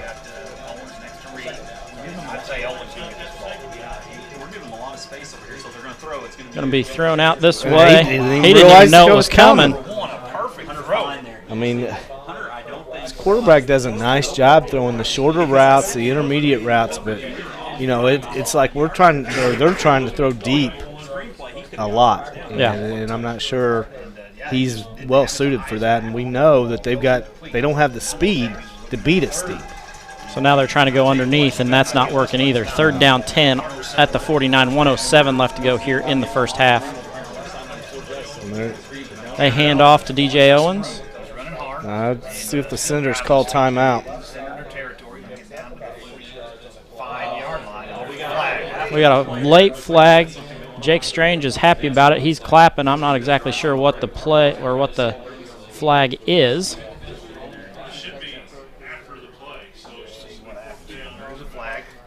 It should be 4th down from when that flag came. Give these guys some room. Let them talk it over. It looks like they were trying to get Jalen Neff out of there. The Cougars were. So I know the play. That was so it looks like they're backing it up. It's a big one, another 15-yard. That'll So be their fourth 15-yard penalty of the night. Unsportsmanlike. Moves it back to the 41. Well, I think the penalty happened after the play. Right, so it's going to be fourth down, and the Senators are going to call timeout here. We're going to step aside, take a short commercial break, and we'll be back in just a moment. I don't think of this as a high school weight room. It's more like a high school classroom. I'm learning how to manage my time here. I'm learning that it's important to have goals and that it takes persistence and commitment to reach them. And I'm learning that the best way to lead is by example. Indiana High School Sports. They're more than just a game. Come and see me play. Yeah, at halftime. Back to live action here. Senators are out ahead 36-8. Kind of the typical Senator MO, get out and score early. Yeah, Senators will get the ball first in the second half, but North Daviess is going to end up punting this one away right now with 59.5. You know, if you're the Senators, do you go after it right here? Do you go after and try and get that block? It'll be interesting to see what they do. They come out with Holden Bousman back. Maybe we think that they're going to go for it. I mean, something's happening on their Something side. happening is They've had a sideline warning very early in the game, and now your defense has to be ready for anything. Literally, they can fake it, and they're taking Holden out and putting Harrison and Chase both back there. That way, if they fake it, you got two of your fastest guys back there playing safety. Holden's going to come and cover this side over here. I think here comes their punt team. Punt team comes on, so You look at it, somebody's going to have to make a heck of a play just to get the ball back to the first down marker. So you are fine. Let them make the catch, but just make the tackle. interesting formation here by the Senators. We've got two back to return this punt. So we've got 9 guys to take care of their 11. But We may be setting up a definite return. We'll see if they kick it. Snap, and he's going to look to Rugby run, kicks it away. Up here. It could be, but it's not. It's good. Stops at the 35.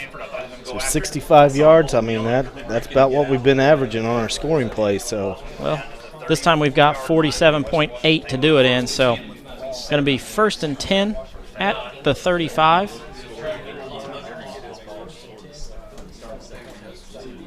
if we score here, it'll be a running clock the second half. Correct. I'm looking for a lot of. I'm thinking we're going to see 2 wide receivers go on this one. Yeah. And we're going to see how far Holden can throw it in the air. Yeah. If they're going to, if they come hard off the edge, you put Mason and Roper out in the flats, they got a long ways to run and can get out of bounds too. There's no safety deep. They're going. Chase. Farmer unable to come down with that one. Nice try by Farmer. Hangs up there in the air a little bit. And, That ball hung up in the air as Holden went to throw it. So we're going to come back 2nd and 10, try it again. Yeah. Main thing is let's get something. You don't have to make it all a big play right off the bat. Get a couple or a first down, get out of bounds. And I believe we've got all of our timeouts. Yeah, two of our timeouts. We took one on the punt there. Yeah, there we go. we might, with a timeout or two, we might be able to sneak something over the middle right now. And we're going to Holden drops. Pressure. Rolls. and throw it on the run. Off of Farmer's shoulder pads. Yeah, nice job by Holden avoiding the pressure and then rolling out this way again, rolling to his left. Very difficult for a right-hand quarterback, but he got his shoulder square when he delivered that ball and put it right on the money. It seems like he tends to roll to the left quite a bit. And I think he likes rolling to his left. I mean, and some kids do. But it just seems like it's an awkward, hard throw, but he does it extremely well.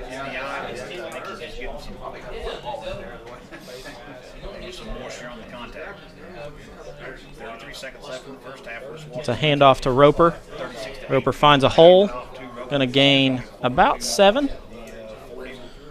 Clock's going to continue to run. 41. Fourth down now and 4, getting a 6. 4th and 4, 32 on the play clock, so the Senators don't have to snap this one. I think they'll try and snap it under 5 and take, maybe not. They might take one more shot on getting Harrison loose. West Washington going to the locker room. They're going to lead it 36-8 at the end of the first half. No, there is a No, timeout. Oh, Now, North Daviess just Timeout West Washington. North Daviess was ready to get off the field. Sorry, boys, we're still going to play another 1.1. So now they're going to draw up something. I'm sure Coach Bousman had something in his back pocket along with Coach Nance, the offensive coordinator, to really air this one out and see what they can do. I live in Corden, so it's quite a haul. Yep, just head up 231 there out of Bloomfield. Senators in their huddle, getting play call from Coach Bousman, who's getting it from up on top. Coach Nance has a great view from on top of the press box and seeing what's going on up there.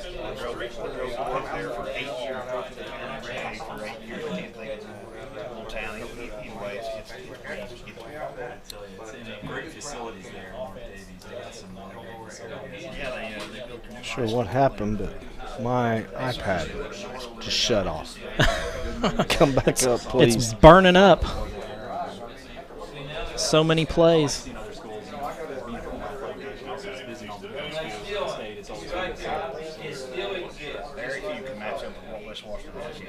Senators drop back. Time does run out. Holden rolls, throws it. Going to be out of bounds, intended for Harrison Sanford. Isn't able to come down with it. So we're going to go to halftime here. Senators leading 36-8 over North Daviess. We're going to step aside, have some commercial breaks, and then we'll bring Coach Russell on for stats and score.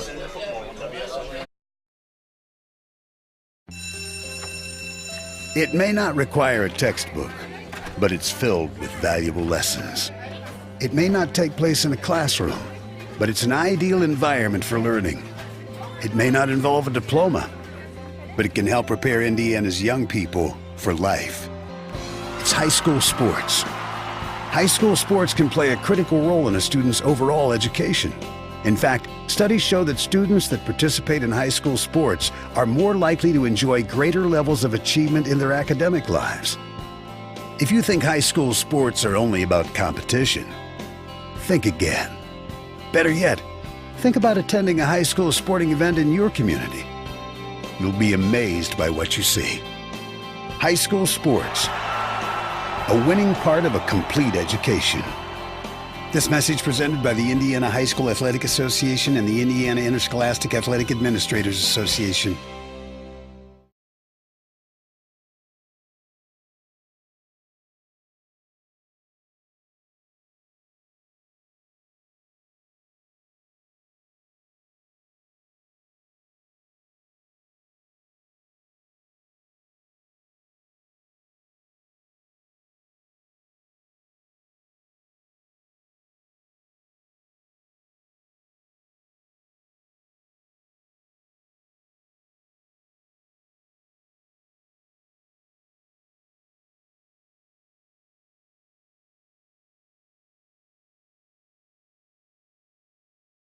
What makes high school sports here in Indiana so special? They do. You do. We all do. High school sports. It's the we that every community needs. This message presented by the Indiana High School Athletic Association and the Indiana Interscholastic Athletic Administrators Association.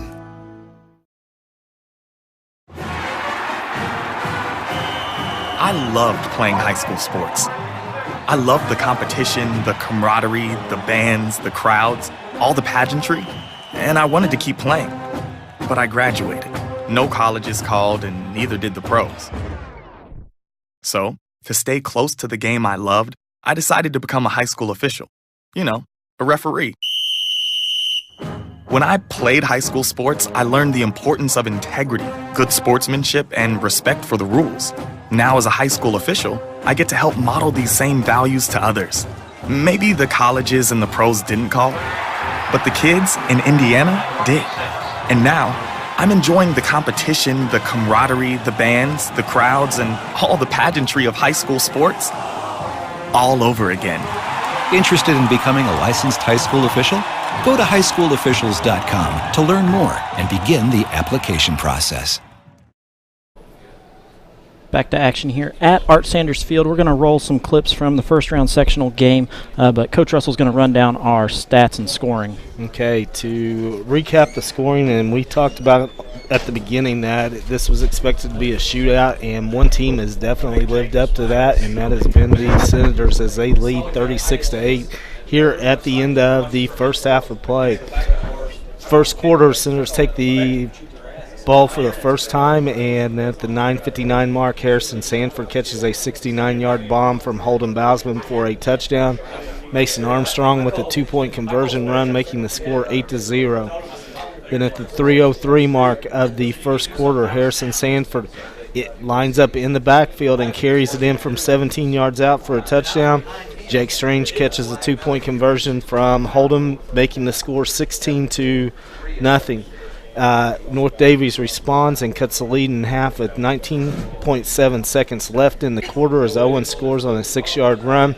Knepp with the 2-point conversion catch, and as I said, cut the lead in half, making it 16-8. That was not the end of the first half, though, or first quarter, because with 0.7 seconds remaining on the clock, Roper McFeeters busts through the line and carries it 72 yards for the touchdown. 2-point conversion failed, making the score 22-8 at the end of the first quarter.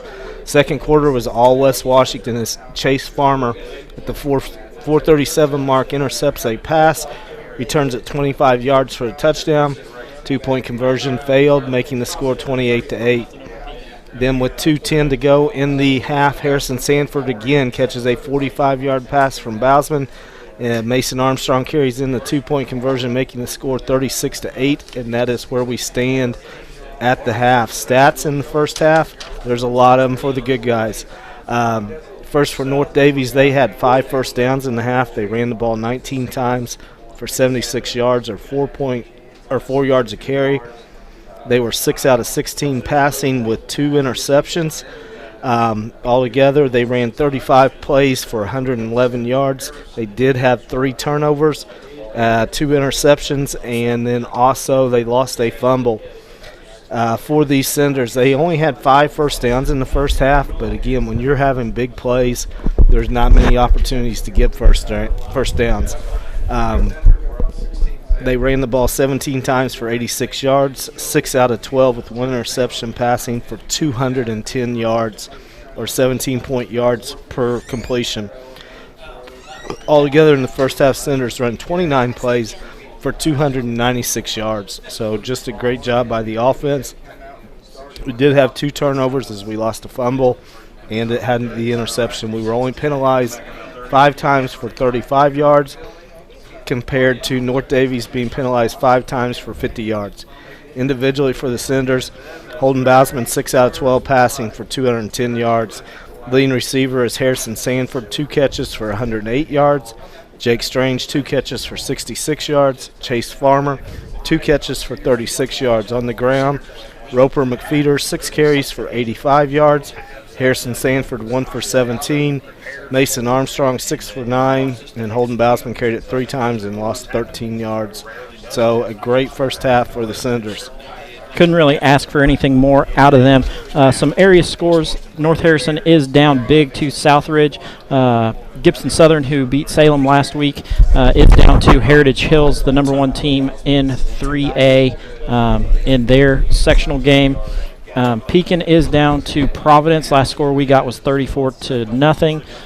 So kind of some scores around. Have you heard Paoli's? Paoli is down to Triton. Last I got was 24-0, I think. Kind of scrolling through, seeing what I can find out there. But as of right now, those are the ones that we've got. When we get more, we'll definitely let you know what they are. Big shout out. Tonight's game was broadcasted live through the IHSA TV network, so it's out there on that. Big thanks to all of those of you who are tuning in. We're going to step aside and bring up the Commissioner's Corner, let you listen to Commissioner Bobby Cox as he talks about the big state tournament weekend that they've got going on with the two state championship things going on with soccer and cross country, along with volleyball semi-state. So big weekend for the IHSA. We're going to step aside, let you listen to Greg Regstraw and Commissioner Bobby Cox. We'll be back in just a moment.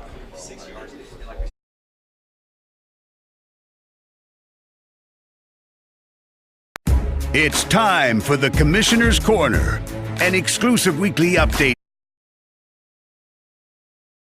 Bobby Cox. Now for the inside scoop on what's happening day to day with the IHSAA. Here's Coach Bob Lovell with Commissioner Bobby Cox. Once again, filling in for Bob Lovell, I'm Greg Rakestraw, but the star of the show is the commissioner of the IHSAA in Bobby Cox. It is a two-state championship weekend.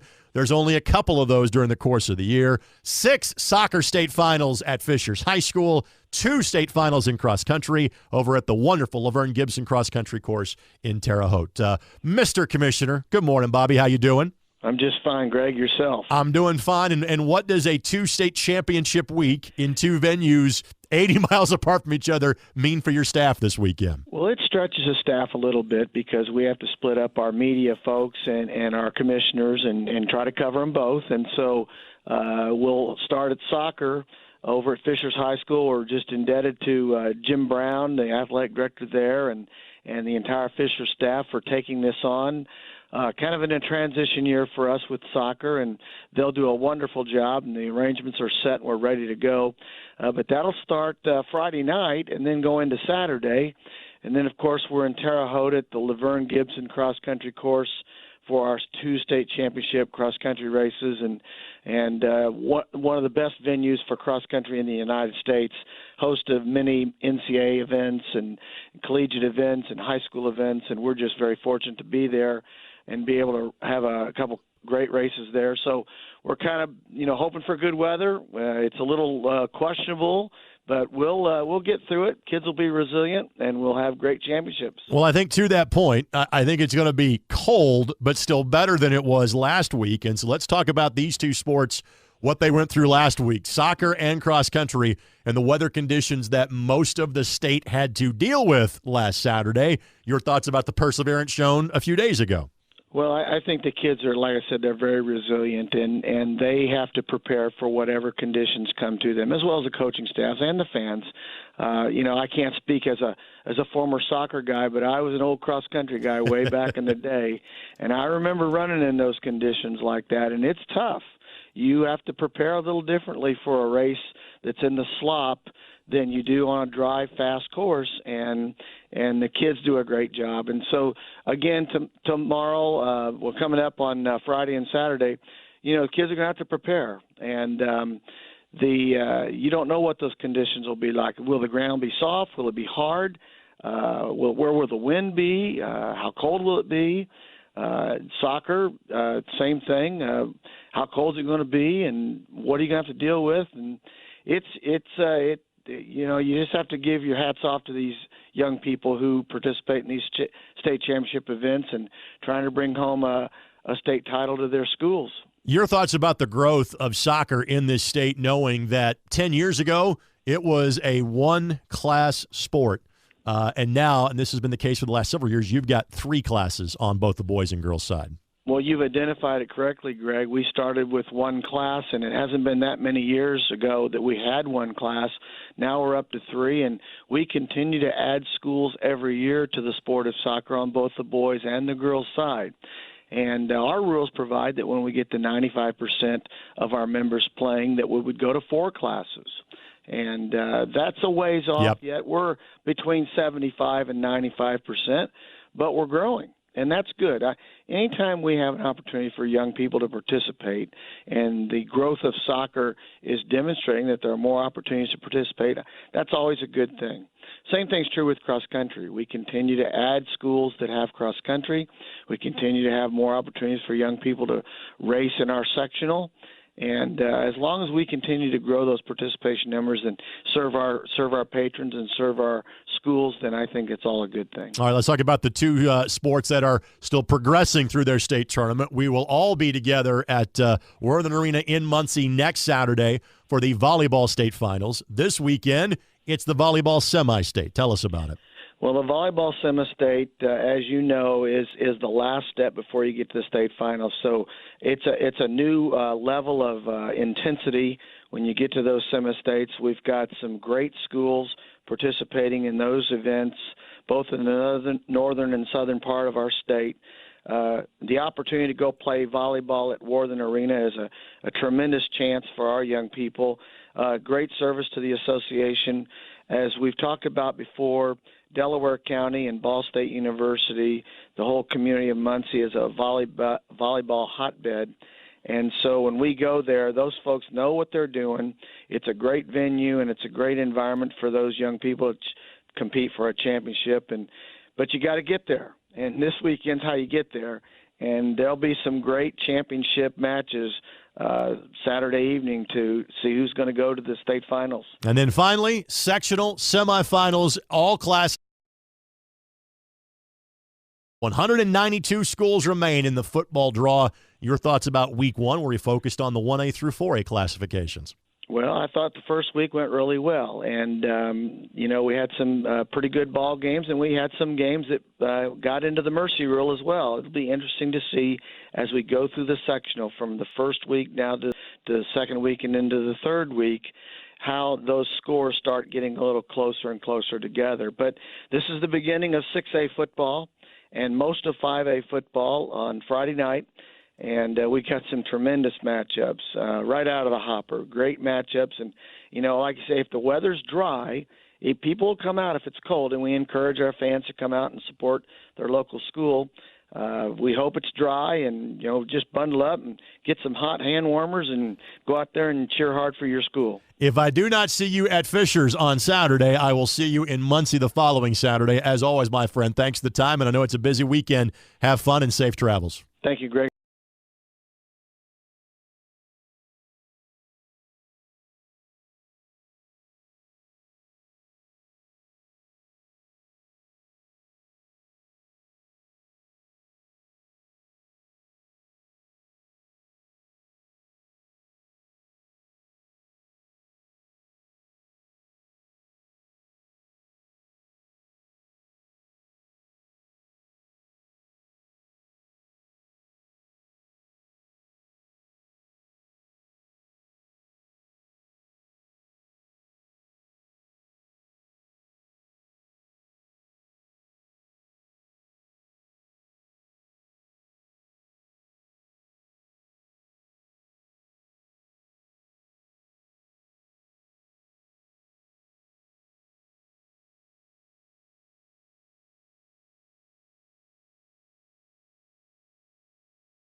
Back to live action here at Art Sanders Field. I believe there's a Pacers update. Didn't you Yeah, hear that? Pacers are up 42 to, I believe, 37 over the Cavaliers at Conseco. Well, there we go. That's dating you. Is it Conseco anymore? That's right. It's Bankers Life, but I think somebody else bought them too, so I don't know who it is. Who knows? But here's the story of the night, which the radio guys are going to be disappointed in. The big sponsor for the Pacers this year is Jack's Donuts, which I went to high school with the guy who owns Jack's Donuts. Get some Jack's Donuts down here next week. Well, at Perry Central. Funny story. It started off with a one donut shop place, and he has expanded. I think he's got 30 different spots all over Indiana. He's got one in Arizona, one in Oklahoma. He opens them all over the place. So big shout out to Lee Markham, who is the owner of Jack's Donuts. If you ever get a chance, try Jack's Donuts. Well, when you make your state tournament run and you're up in Indy, there's one right next door to Conseco Fieldhouse. Be perfect. Or to Bankers Life. Be breakfast for us. Yeah. So I'll see what I can do. See if I can hook you guys up while you're on your state tournament run. It'll be nice. It'll be real nice. So Senators come out. They are going to get the ball first. And, one thing we always talk about when teams are down big, do not doubt, or you better be prepared that they're going to kick an onside right off the bat. And the Senators look like they're prepared for it. As you got Parker Green on the front line, you got Glenn Rankin up there as well. So, we've made some changes in that. Just expecting or anticipating it. So we're not going to be tricked. We do have 11. We're just walking a couple guys up on this front. We're putting 7 on the front because we think they're going to onside. And they're going to squib that one. It's going to go out of bounds. Straight out of bounds. Like there's out about the 37. On the 37, so the Senators are going to gain a couple there, at least if they take the penalty, because don't they get it on the 40? Well, it's supposed to be 35. Oh, 35. Well, never mind. They'll decline that, I'm sure. Well, no, I think if it goes out past the 35, that's where it's going to go. And we'll probably start there. Looks like it went out at the 37. 37, so I assume we're going to decline that penalty and then take the ball on the 37. Yeah. Trying to drop my phone here, too. Luckily, it was attached to the computer along with just about everything else that you could ever imagine. So, yeah, we punch it in here. It'll be a running clock. The rest of the game. Yeah. Which they've made no adjustment as far as putting a safety in the middle of the field, and there's an off first play. First play, just like the first play of the game. Yep. Or sorry, not the first play of the game. The first offensive play that we have. Changing his snap count, or if they're just being super aggressive and trying to anticipate. Well, Holden doesn't have a snap count, does he? Don't they go off of the center? When he snaps the ball, that's when they go? That's right. I didn't know if they were doing that with Trenton, but hand off to Roper. Hand off to Roper. Roper with a nice cut, gets to the edge, almost goes out of bounds, but does a nice job of walking the sideline there and gains about 14 on that one. Roper's got great feet. What I mean by that is just being able to stay on balance, stay in, and, at the same time be able to make a cut when he needs to.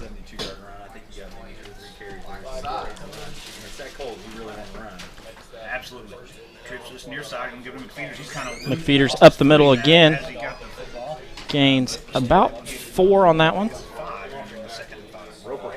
He kind of bobbled the handoff, but he got it back under control and does a nice job to carry it up through there.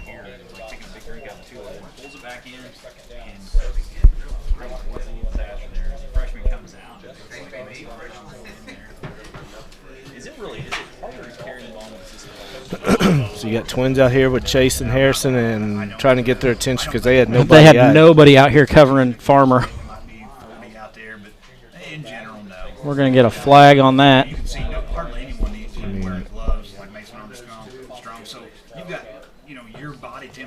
It'll be a false start on the Senators. False start on the Senators. They're going to back up. Going to be 2nd and 11.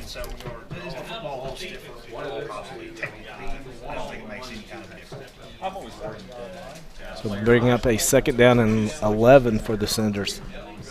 I never did it, but I just Big shout out tonight to Jayla Tincher, who is watching. We got a message from her saying she's watching. So anybody who's looking for a shout out, send us a message. We'll give you one. Hand off to Armstrong. Armstrong gets back to the original line of scrimmage. Going to be 3rd and 10.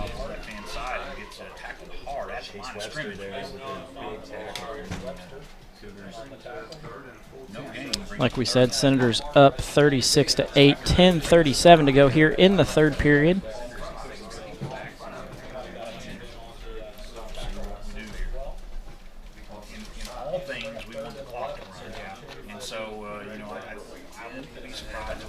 Senators set with their wide receivers, 1 to each side. Mason Armstrong to the near side of the field. 2 tight ends. Now he shifts to the other side. Bousman with the snap. Comes out to Harrison. Harrison tries to break loose on that far side, but is brought down. Be the first time he's not ended up in the end zone on a catch. He's going to get down to the 43.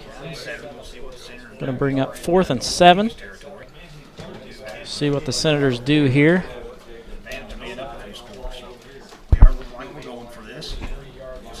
We don't bring in anybody new, so that would mean that we probably are going to go for this one here.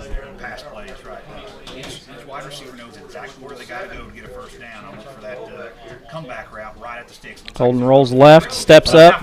Oh, you got the other way. Farmer gets turned around, is unable to get to the ball. Then feet are tangled up. He's brought down. So Cougars are going to take over here on the 44.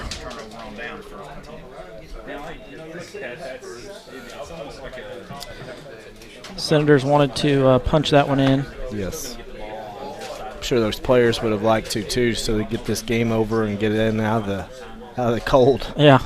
Not that they're cold right now, but I'm sure we would have loved to put the points on the board, but I don't think we'll push on the pedals all that hard. We're going to give it to There's Owens again, and he lowers his shoulder and moves forward.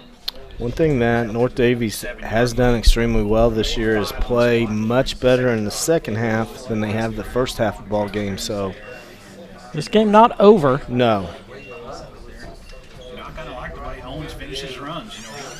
DJ Owens with that run there, going to be 2nd and 6. When he finishes a run, his shoulders are down, and he is attacking. 2nd and 5. We're going to fake it to Owens, but throw it out in the flats. That's Cruz Kloss with that catch. He turns and then goes out of bounds right near the sticks. So we're going to see where that spot is. Down. Looks like a first down. First down. So the change move, get set. I'm on the 47, so he was shy of the 47. They spotted it a whole football and a half in front of the 47, 46. First and 10 North Daviess. You got the change moving in the right direction. And he does a nice job on the short throws of getting the ball out quick and to the receiver quicker, meaning and out of those velocity and letting them do something with it. And here comes that counter. Out of the trips. Plays his spot and takes Cruz and Kloss down out of bounds after a 2. Maybe a gain of 1 on that. Shout out to Layla Manship getting out of the way there as the Cougars player Cruz and Kloss plows over the water bottles, but she gets out of the way so she's not injured. She's got softball to play tomorrow in New Albany, so be a cold softball tournament. Yeah, bat warmers and all. Hand off straight up the middle. That's DJ Owens. He's going just about nowhere. His knees are down, and there's 3 Senators right on top of him, but he couldn't get all the way to the ground. So going to bring up about 3rd and 8, 3rd and 7. That was really the first time that all night the referees kind of waited on their list. I felt like it was delayed quite a bit. Game 3, ball's going to get 4. Time for Jake and Trenton to put some pressure on the edge here. 3rd and 7. Throwing deep. It's intercepted. And it's number 4, Farmer. Farmer with some blockers down the sideline. Chase may take his second one back. He's got it. Made him cut back, and now he's going Cut to across the field. Nobody's going to catch. Oh, go, Chase, go. Yes, he's in. Touchdown return. We're going to give you a replay of that one. Most of it's going to be the run. He does a great job of getting that one. Senators do get into the end zone, so that's going to make this a running clock the rest of the game. Nope, my math is off. We're going to need the 2-point conversion here.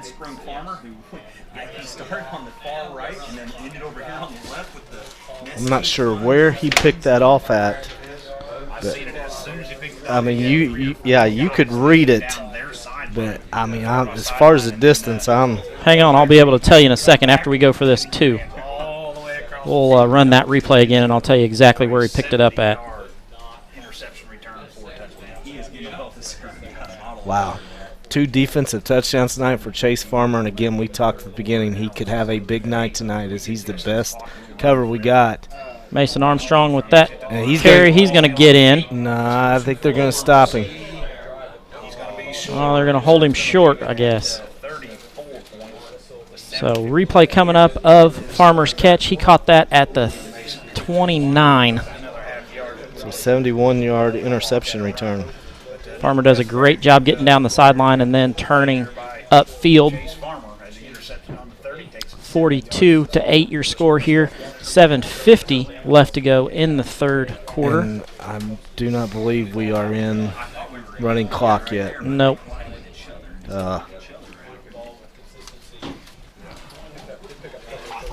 So that is the third intercept. Are we off?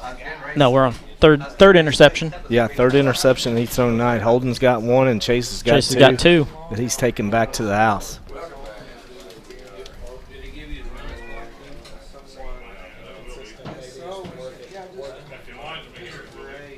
Sectional 48, and it is at Art Sanders Field here in West Washington. So, sectional 48 action here at Art Sanders Field. Senators are up 42-8 with 7:50 left to go in the third period. It's a 34-point differential. Not enough to get a running clock yet. It's got to be 35. Just a great game by the Senators, offensively, defensively.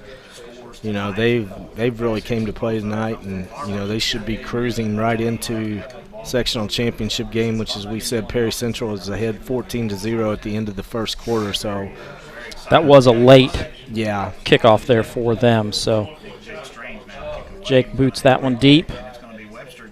Webster with the return on the far sideline. He gets some room and then is met by the Senator defense at the 24.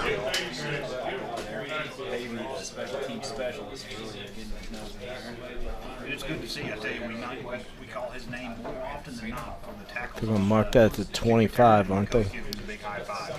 Right on the 25. I thought he was down at the 24, but very few sports have that, and that's why I wish we'd see it, statewide. We see more kids playing football. 7:42, Senators up 42-8, and North Daviess set to go. North Daviess ball's on the 25-yard line. They do a spread. They got the wide receiver each side. They're going to jet sweep to Webster. Webster met out wide by Sanford. Sanford brings him down sure-handedly, and then we get a late flag coming in.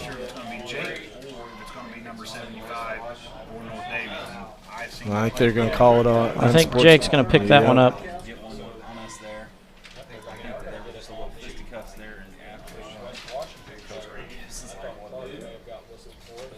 They're still discussing it. Not quite sure what they're going to call, so we're going to get a personal foul on Jake. It's going to be after the play, so the penalty will be enforced from the end of the run, which was on the 31. So they place it down at the 41. And mark 46. Oh, sorry, 46. I was looking at my screen, which doesn't have the yard marks on it.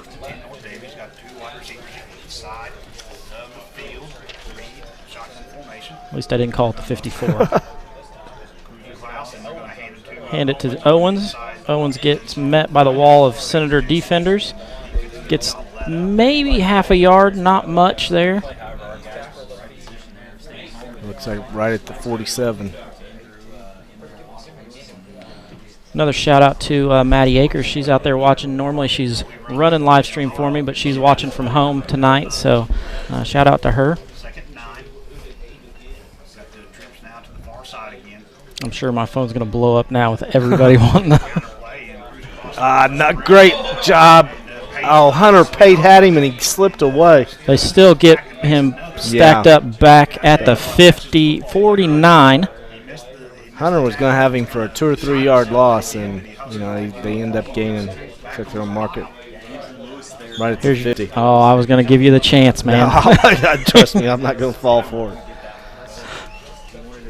We'll bring up a 3rd down and 6. But a gain of 3, it's 3rd down and 6. The ball is on the 50-yard line. I love the defensive prowess that they had today. I mean, just the pressure the Senators are getting, flying around, low snap. I think it's going to be a false start. Going to be a false start.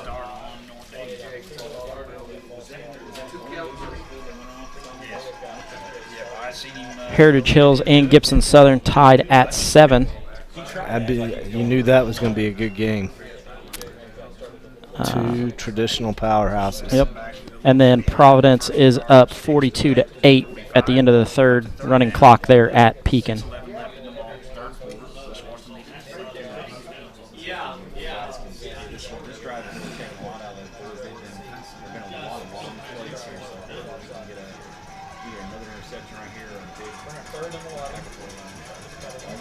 Mason Armstrong trying to get guys moved around there on defense.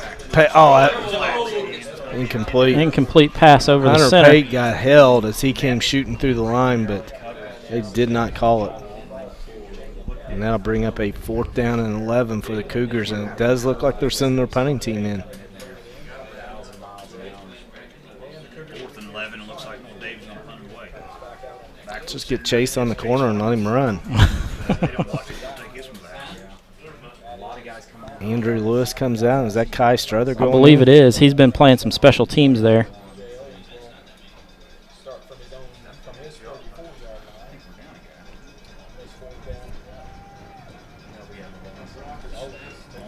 That one kicked. Almost. And we do run into him.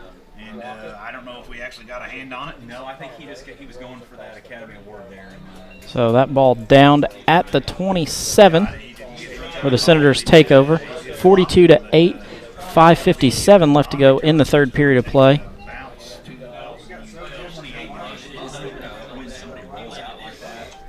So Senator offense comes back, and if they can punch it in here, then we will be on running clock, correct. Or even a field goal. Well, if we kick a field goal, I may have a heart attack because I'm shaving your head. I'm not saying that. You put words in my mouth too many times. No, I put words on Twitter. Yeah. McFeeters with the run to this side. Nice stop. Still going forward. Nice job by McFeeters. He's going to gain about 8 before he's brought down.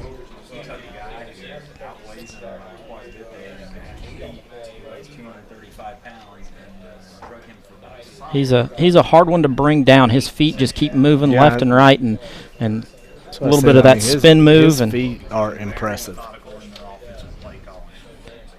He's not going to run anybody over right now, but just his ability to make people miss. High snap. Nice job by Holden to get that one down, and then he dives forward, going to get back to the line of scrimmage, maybe gain 1. I still think he's going to be short of the 1st down. Yeah, he's going to be right at the right at it. Gave him a nice spot there. Probably see Mason pounded up in there and get the necessary first down. We see Parker Green and Chase Farmer check out.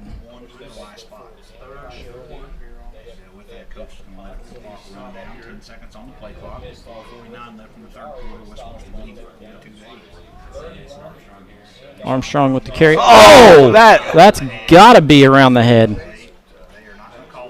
They're not going to call anything on that. We'll let you watch that one at home, and you tell me what you think. I mean, Mason's still down. That one right up around the neck where they get him. So he jumps up, comes walking over. Coach Bousman has something to say to the official as he comes over. Wow. I'm not sure how you don't call anything on that. Of course, with Holden back there, punters, they could basically take a look and kind of, like we saw earlier, if it's there to run. see Coach Farmer out there on the field cleaning guys' cleats during this timeout. Well, it's not a timeout. They injury. Oh, okay. Yeah. So now they're out 4th and 3. Nobody on Farmer. Now they pick it up. And they jumped. Oh, no. Going to call a timeout here. We're going to step aside, have a short commercial break. We'll be back in just a moment. Want to know what I like best about playing basketball for my high school?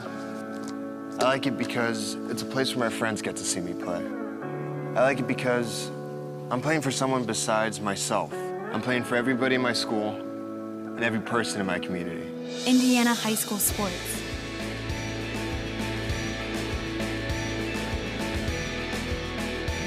They're more than just a game. Come and see me play. Back to live action here at Art Sanders Field, where the Senators are up 42-8, 4:37 left to go in the third period. North Daviess looking to have a 4th down stand right here. Yeah, I look for some type of timing route with Holden throwing to Mason, or not Mason, but Chase or Harrison. Know where the first down line is. North Daviess has been beaten several times tonight on deep passes, so they come off the line hard. Those DBs are got to be backpedaling, and they stop. Holden knows exactly where they're going to be at. He's going to line up as he's punting, but he is punting. Nice punt by Holden. Oh, doesn't get the bounce up. Drops and then takes a North Daviess bounce. Comes back to about the 34. Nice job by Holden to get a hold of that one. A couple of scores. Lawrenceburg up 42-6 over Charlestown at the end of the third. That shocks me. Gibson Southern takes the lead over number 1 Heritage Hills 14-7. Wow. Eastern scores on the Pioneers to make it 42-16. 6 minutes to go in that game. North Daviess with the ball, 1st and 10. Handoff to DJ Owens. He's trying to get out wide, get that edge, and that's just something that is really hard to do against the speed of these Senators. Yeah, I mean, we've all year long we've said it. I mean, teams have not been able to get outside consistently and have success against us. We just got too many athletes out there. Trent's made quite a few really good plays there at the right, the defensive right, defensive end position. This is one of those games where you see. Nice to see Mason Armstrong check back into the game. Yeah. Handoff up the middle to Owens. He's going to gain a few more hard-earned yards up the middle there. To 41? Should bring up a 3rd down and 3. Trenton Binskin in on that tackle. Trenton's been in on a lot of tackles tonight. Came into the game with 102 tackles on the season. He's adding to it. Owens again, going to be right at the 1st down sticks.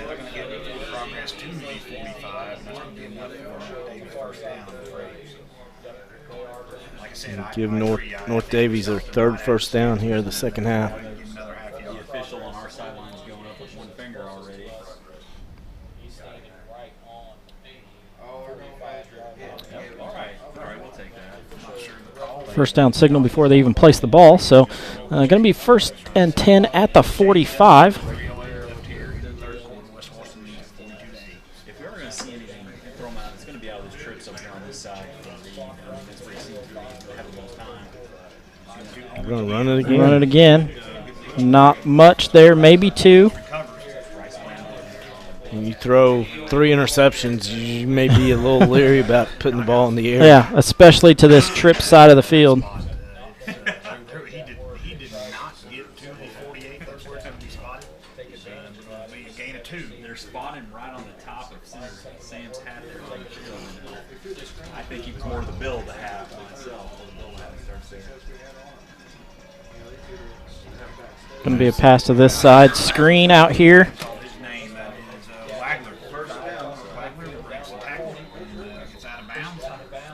Another first down. Gets down to the 40, 37, 36. So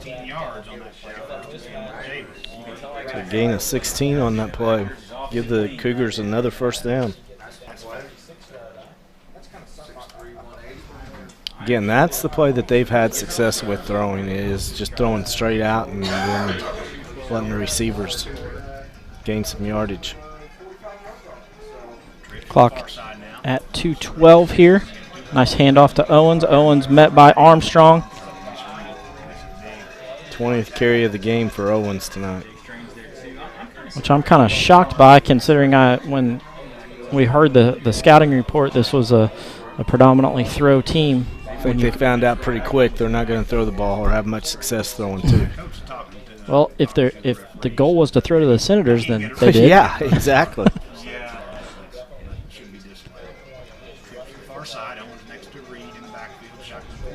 Still trips to one side. Single back. Owens takes it again. Going to run up the middle where he's met by that Senator line. They're going to mark him about the 31. 58. Hunter Pate in on that tackle from his linebacker position. Third down and 5. Binskin checks back in. Landon Pearson comes off.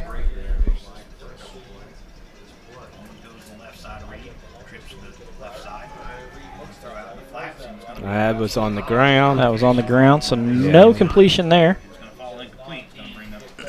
Nice effort by Kirk Wagler, but unable to bring that one in.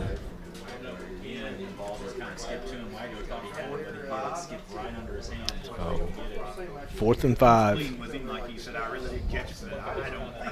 Yeah, Wagler wants that catch, but he thinks he caught that. It's crazy.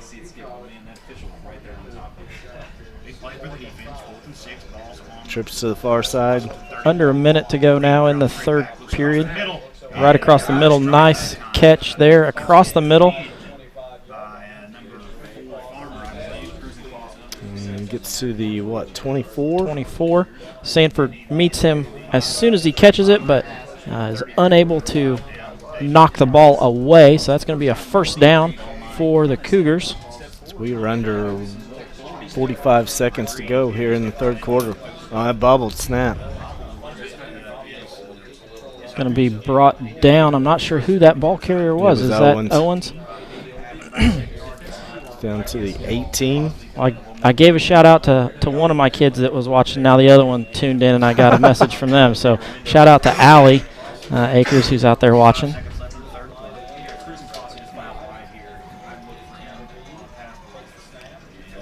Owens with another carry. He's nice job. Who was that? Was that Pate? Pate. Yeah, that's going to be no gain. Actually, truth be told, maybe a loss. Yeah, it should be a loss. So we're going to go into the fourth quarter where the Senators are going to lead 42-8. We're going to step aside to have a short commercial from the IHSAA and be back in just a moment. Want to know what I like best about playing basketball for my high school?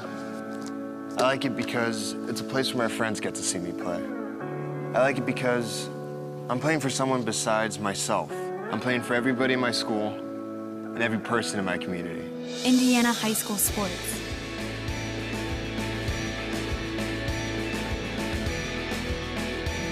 They're more than just a game. Come and see me play.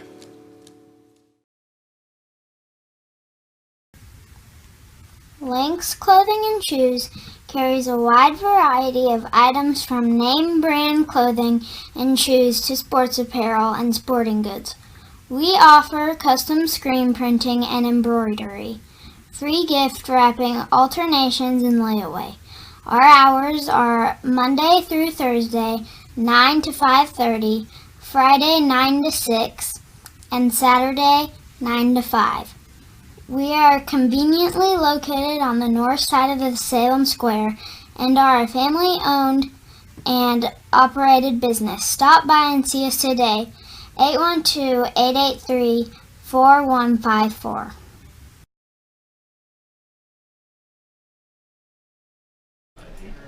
Back to action here at Sectional 48 at Art Sanders Field.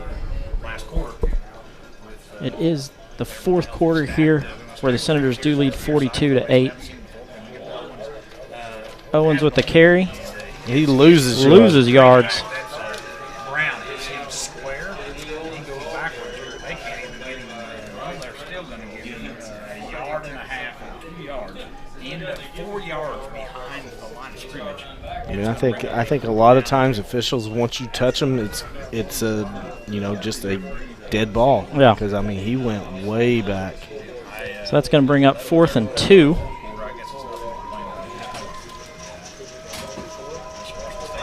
We hear the cowbells and the shakers outside.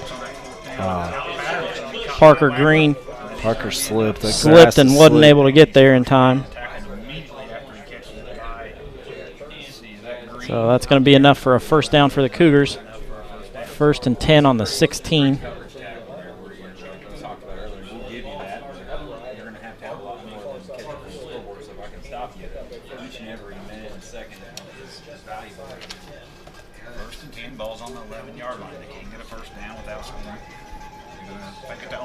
Counter around Cruz and Kloss with that carry. He's going to get into the end zone for a touchdown. On our defense, who had the ball, and that's going to be a score with 10:59 left here.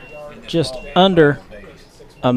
just over a minute here into the fourth period. The Cougars do get on the scoreboard again, making it 42-14. Owens, and then they countered back rather effectively by their recruiting. Was Reed in at quarterback on that play? I apologize, I wasn't looking. Or was that Webster who's in there right now taking the snap? I think it was Reed. Webster's going to look to run. I was going to look to pass. Throw it back across the field. Not sure if that was the play that was called, but Sanford was there to gonna be the head of the welcoming committee here in Camelsburg if he did make that catch. So the Senators do lead 42-14, 10:59 left to go in the game here.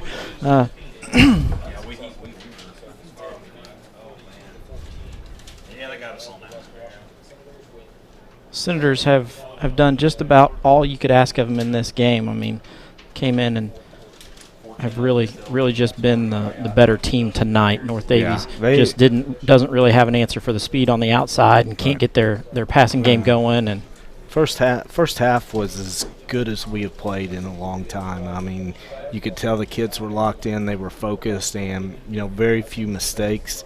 And obviously, offensively, we took advantage of our speed, and that worked. And defensively is what really impressed me in that first half, is making it extremely difficult for the Cougars to get anything going. I think it was their first 2 or 3 possessions was 3 and out, and you don't see that a lot in high school football.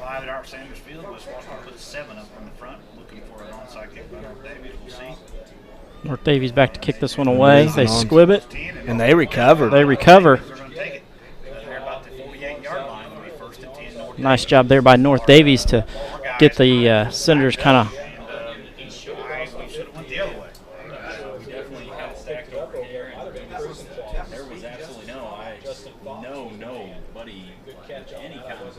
did. Are they going to say that kick is recovered by the Cougars, so we're going to send our defense back out again.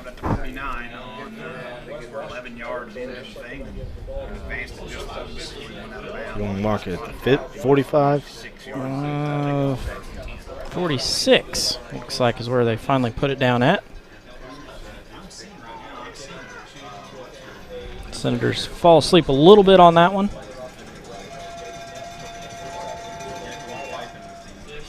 It'll be a version of the jet sweep. Mason and Hunter Pate, and is that Landon Pearson? Landon Pearson in on that one. Yeah. He is very slow getting up.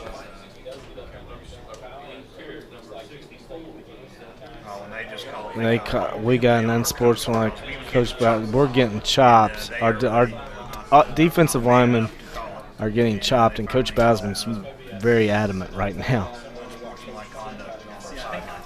So we get an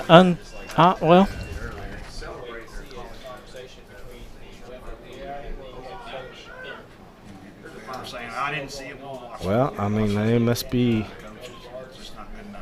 They're just giving a warning, I guess. Yeah. Because they didn't. The flag came out, but it is a sideline warning, so it's not.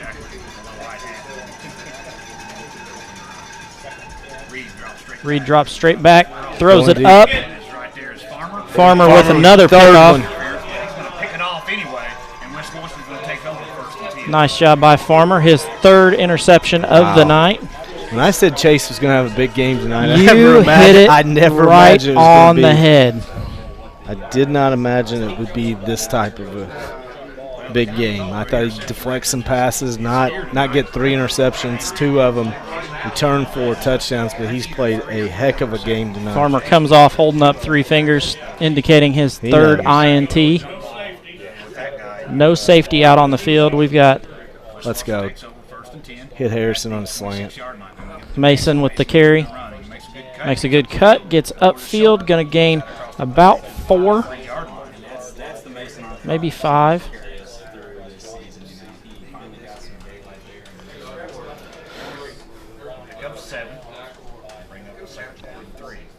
They're going to actually move it back 1 yard. Only gain 6. It's second down and 4. Second down and 4. Senators looking for the play in from the sideline. Coach Bausman doing a good job of holding up that offense that's been going so quick all year long. Now kind of slow them down just a touch. Bausman straight back. Harrison over the middle. Hits his hand, comes off of his hand. Unable to bring that one in. So we're going to have 3rd and 4. 3rd and 5 coming up. Ball may have held up just a little bit too long, but, you know, again, Holden put it in a spot where it was going to be Harrison or nobody. Yeah. He knows he let one get away there. No big deal. 9:36 left in the ball game. West Washington 32-14. Come back, same set, but now Farmer is in on as the receiver. Well, I think he's going to get very He's going to get very close to it. First down from the official on this side. He's giving us a first down, and honestly, I thought that one was worse than some of the That's interesting. Where the stick is and where the official is standing, that's not a first down, but now the ball's been moved. So now you see North Daviess coach standing there talking to the official.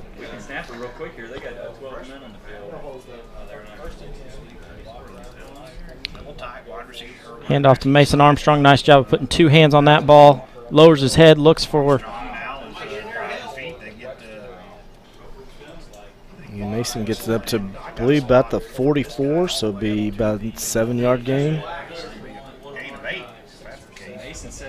Everybody on the North Daviess team had Mason stopped and then lifted him up, and he wasn't going any further, but the whistle hadn't blown yet, so.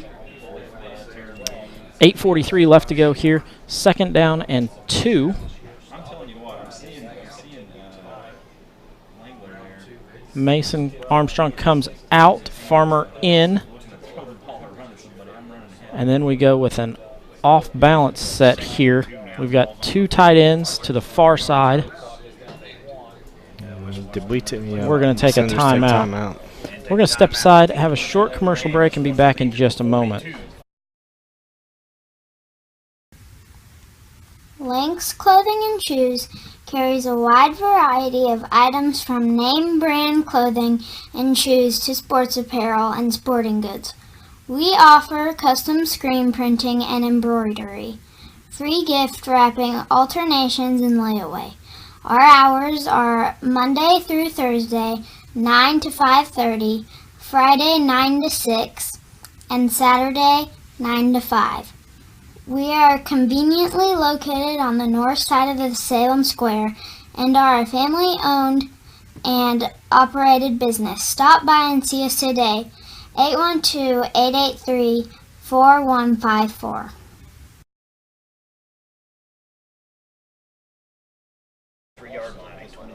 West Washington looking to. Oh, Mason. Oh, Mason with the. Picked up by North Daviess. That's Cruising Klaus. Cruising Klaus with the takeaway there. That's the second fumble. Let's see, 32-yard line. North Daviess going to take over for Dalsman there puts him on his hip and throws him out of bounds there. Saves the touchdown. Mason had done such a nice job of running with two hands on the ball all night long, and then that one just pops right out. 8:13 left to go in the fourth period. Senators out 42-14. Not as crisp here in the second half.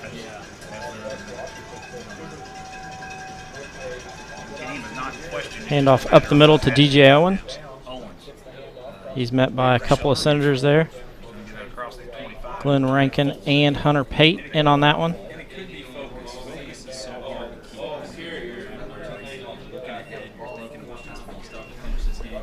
Focus not only to stop them from scoring, but also keep yourself healthy and run the plays right. Under 8 minutes to go now. Owens makes a stutter step and doesn't get anywhere. Two Senators bring him down. He took a step and then met him right as soon as he took it. I believe that was Bryce Brown and Glenn Rankin.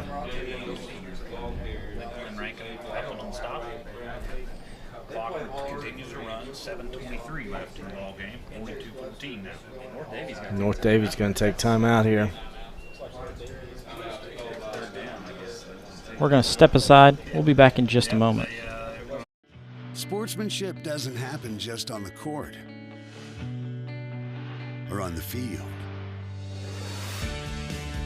or on the mat. It doesn't happen only in the pool or on the green or the track. It also happens in the stands, on the sidelines, on the web, and at home. That's because sportsmanship is everyone's responsibility.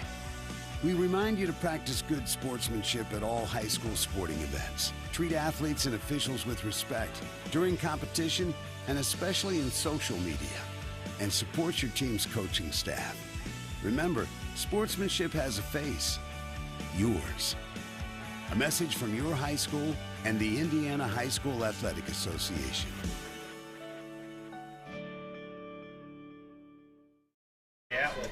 Back to action here at Art Sanders Field, where the Senators do lead 42-14, 7:17 left to go. Got a 3rd and 6.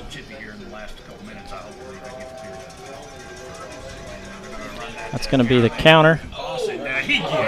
Big hit by Hunter Pate. Hunter Pate as part of the welcoming crew there.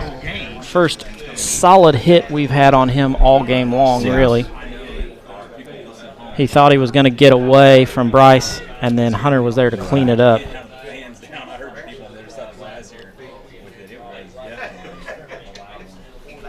So that's going to bring up 4th and 6. Looks like Senators going straight man now.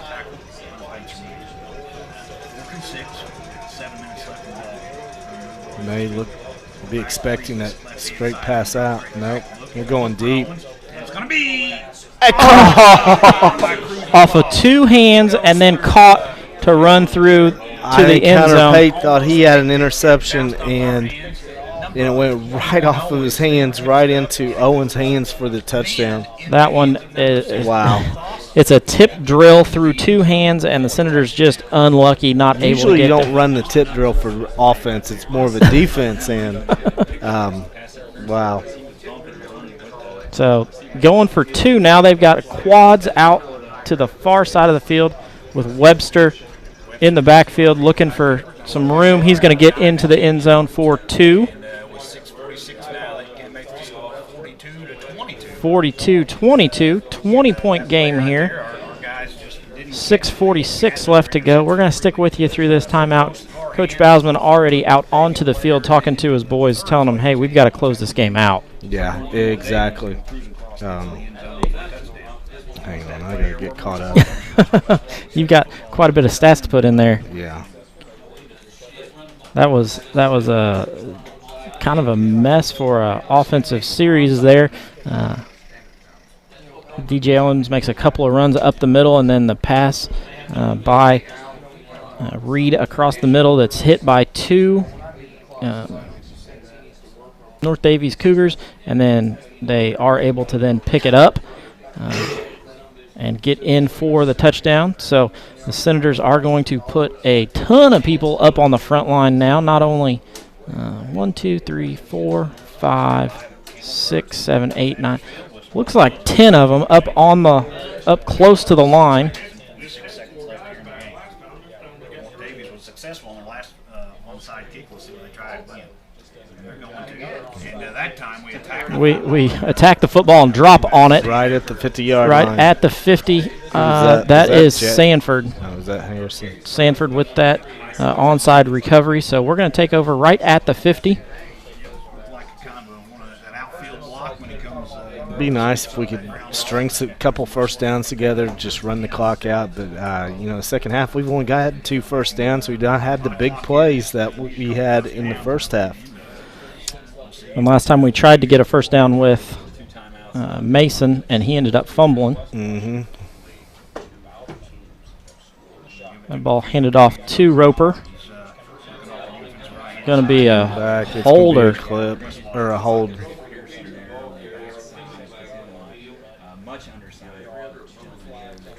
Roper gains maybe 2 on that, but it's going to come back. Yeah. So they're going to accept that one. We're going to back up.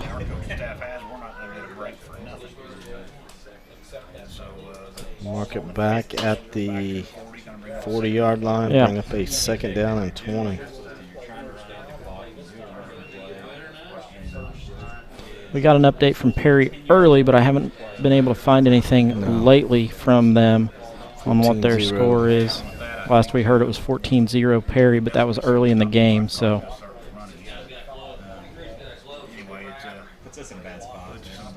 North Harrison does lose to Southridge tonight. A lot of pressure from North Daviess. Had Jake. Jake tries to catch that one, but is unable to get that one brought in. Bringing out a second down and 20.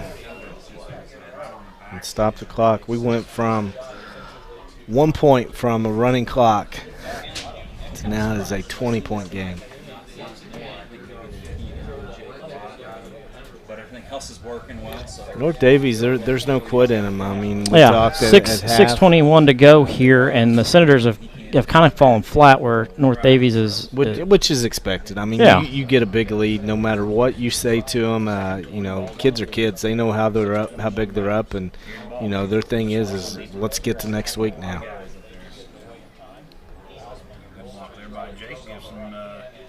Oh, incomplete. Harrison there trying to get it, but is unable to. Yeah, good diving effort by Harrison. Harrison is still down. Harrison down. Looks like he's got a cramp in his leg.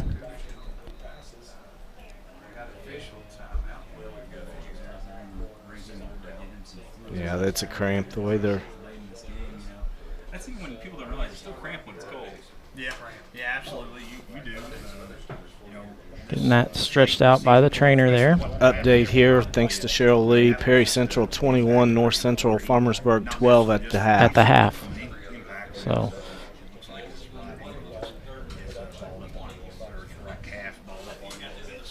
Anyway, we're going to step away here. Word from our sponsors. Listen to West Washington Center of Football on WSLM 12:20 a.m. Senators out huddled around Coach Bousman. We've got a third down and 20. That is facing us, so they've got to get some. They got to get going on this offensive series, or we'll give it right back to North Daviess. Yeah, come down, and it's a 3-score game right now.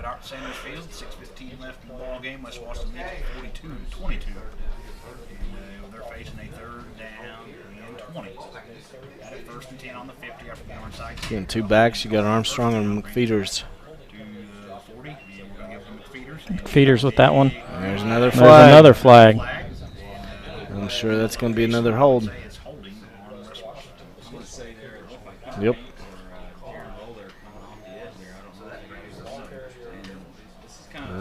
They take this and back it up. Be 3rd and 30. They may decline it. Ball's on 40 or the holding call. Let's see it. They might go back. They're going to decline it, I would say, right? So That would make sense. They're going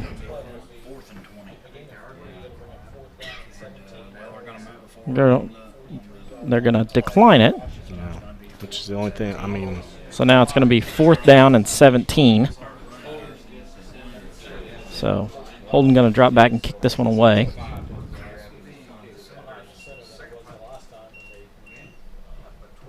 And who's that? Owens dropped back the potential return. Yeah. Actually, Hunter Thompson, see that is, number 89. That's right, not 86. It's 89. Only reason I know his name's Hunter Thompson. That one's straight up in the air.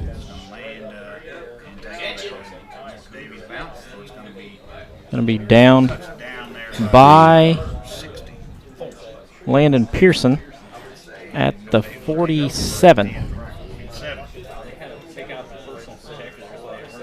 5:47 left to go here. 1st and 10, North Daviess. 42-22.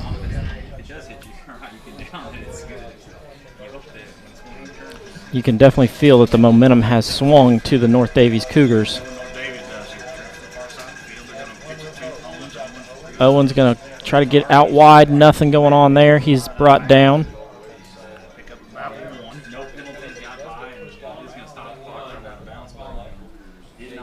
So it's going to be 2nd and 9. 5:30 left to go here in the 4th period.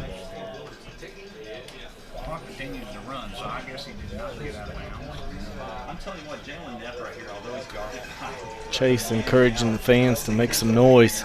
We've not had a lot to cheer about this second half, but most important thing is we will be moving on to next week, where it sounds like it'll be Perry Central at Perry. Again, they are up 21-12 over North Central Farmersburg at the half. Clock is going to be reset to 5:25. I thought he got out of bounds, then they said he didn't get out of bounds, and now they said he did get out of bounds, and so we're going to reset the clock with 5:25 left in the ball game. Let's go 42-22 near side. This has been the never-ending. Reed back to pass. Intercepted again. Mason Armstrong down the sidelines. Gets out of bounds at about the 35. And that is the 5th interception of the ball game. There's a record for you. I don't know how many interceptions in a game, but that's got to be close. Yeah. Especially with the PLAC schedule, not a lot of straight pass teams there, so to get 5 in a game, that's quite a bit. Yeah. I'm sure that's probably a school record. And looks like we're going to have Chase and Harrison on each side of Mason. Looks like a pistol. Yep. And Mason tailback. And they're going to run. Run Harrison.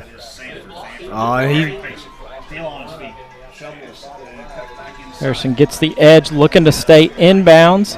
The signal is given that he was still inbounds, so goes out at about the 19. 1st down for the Senators. Move the change, and now the clock starts.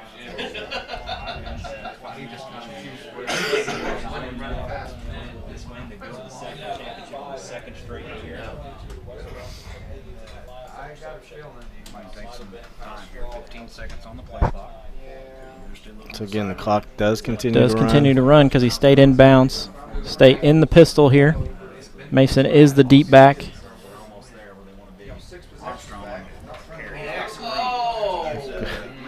Grabbed Mason by the jersey up around the shoulder pads and drug him a couple yards, but they finally get him down after a gain of about 3 or 4.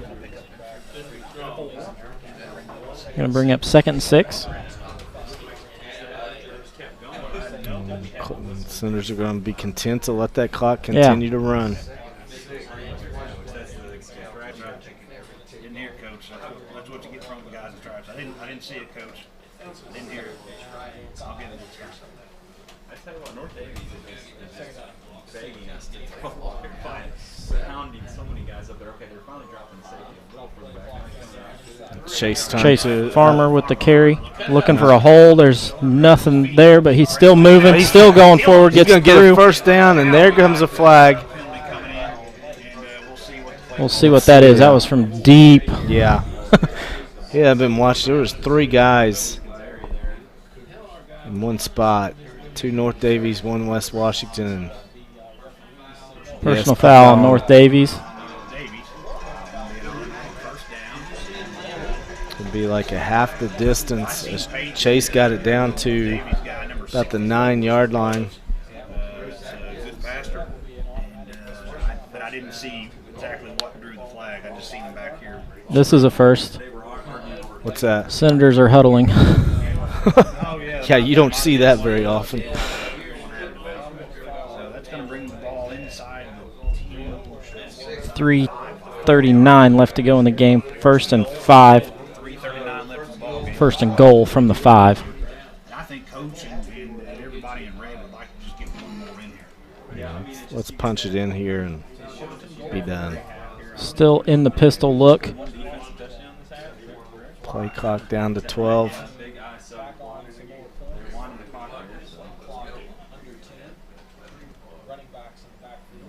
Hand it off to Mason. Mason bounces it. Doesn't get out there. And then we get a flag.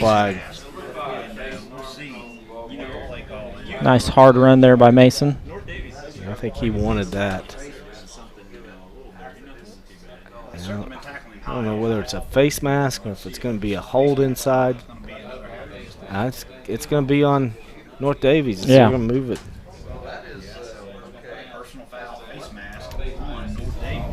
And they've been high all night on Mason. Now it's going to be 1st and goal from the 3.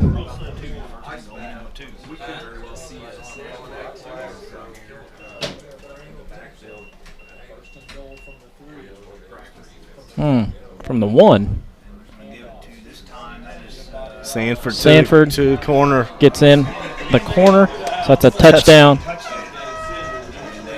by Harrison. Moves it up 48-22. 3:04 left to go in the 4th period of play. There hasn't been a doubt really in this second half, but that certainly makes it feel better anyway. That is Harrison's 4th touchdown tonight. He's got 4. Farmer's got 2. McFeeder's 1.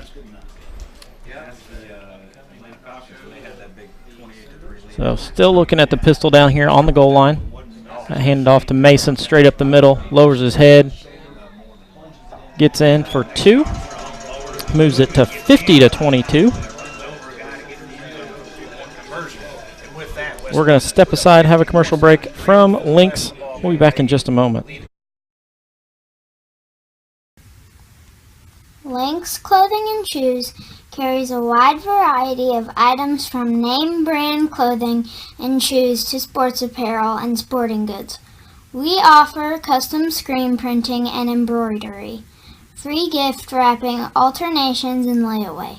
Our hours are Monday through Thursday, 9 to 5:30, Friday 9 to 6, and Saturday 9 to 5. We are conveniently located on the north side of the Salem Square and are a family-owned and operated business. Stop by and see us today, 812-883-4154.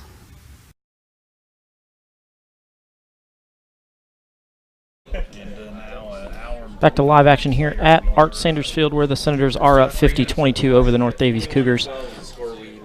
And update on score that our radio guys do not know is that the Pacers did win their game tonight, 102-95 over the Cavaliers. Matthew, the big Pacers fan over there, so letting him know. Making sure he understands we have connections. But again, they cook some good food down there too, so we'll be certainly up for the trip. Jake with a nice kick, deep. About the 18. And that's going to be number Rankin is the one who cleans up that hit at the end there.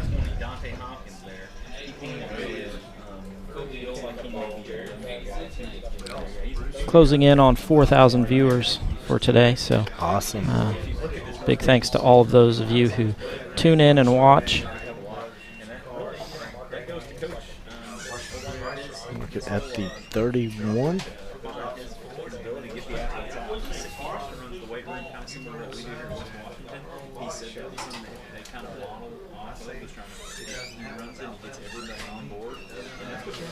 Especially a single A school. Just a shade under 3 minutes to go here in the game. This last 3 minutes will probably take. There's a reverse slip slide, nothing going on there. And then goes down for a gain of maybe 3. He tries to put his foot in the ground and just doesn't go anywhere. Nobody's putting their foot in the ground tonight. Get him out to 34, gain of 3. Runs to 34.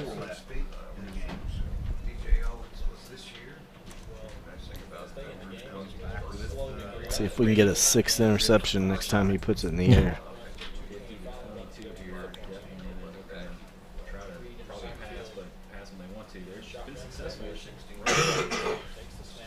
Snap back, Reed. Throws across the middle. And there it is. Oh! Holden saw it. That's 2 that Holden has had go through his hands and unable to bring down. So he saw end zone. He wanted to be like Chase and get in there on a pick 6. And that is the North Daviess is 13 out of 30 tonight passing with 4 interceptions. They're going to flip it to Owens. Owens trying to get out wide. Jake giving the run. He tries a spin move. He's going to lose yardage. Going to lose a yard there maybe. He said, I've had enough. He spins down without getting hit. They're going to give him loss of 2.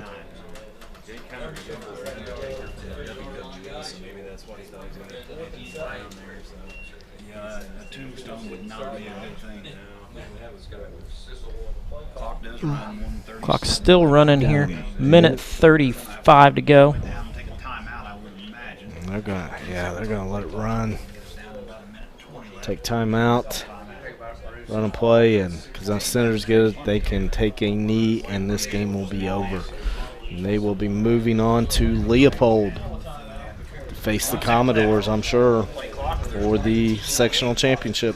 I still haven't gotten an update from Perry yet. Still looking out there. Halftime score was Perry 21-12.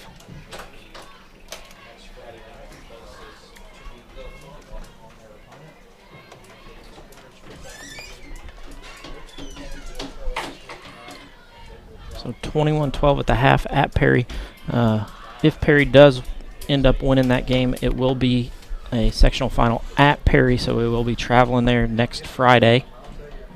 And we were just there, about 3 weeks ago, 4 weeks ago? Well, you were. I was not. Yeah, that was me and Matthew. So we'll all be making the trip back down again. Perry played us a very, very competitive game for the first half. And then the Senators got on a roll and finished it. And that particular game, it was Holden Bousman's legs that really propelled us. As I want to say he had 153, 158, something like that on the ground. Because they did a nice job of taking our passing game away and taking Mason and Roper away and hold them. Owens looking to get rid of that one. It is blocked. And it's going to go forward. Going to be recovered there by a big 64, I believe. Nice job by Landon Pearson to cover that one up. I believe Jake Strange was the one who blocked it. Those of you watching at home on live stream, get that running back at you. He runs that way. Jake. No, it's not Jake.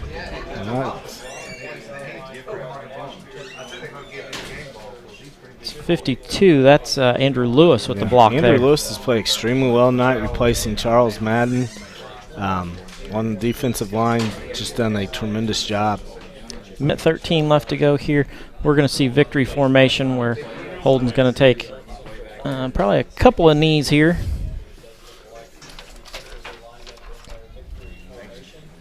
There's one. Clock starts to run. One more time, I think we're about to get it.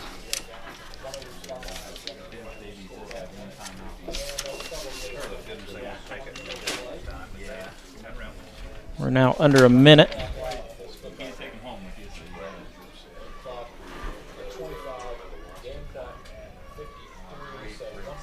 So we need one more knee here, and then we should be good to go. Holden goes back up under center. Takes that one, takes another knee.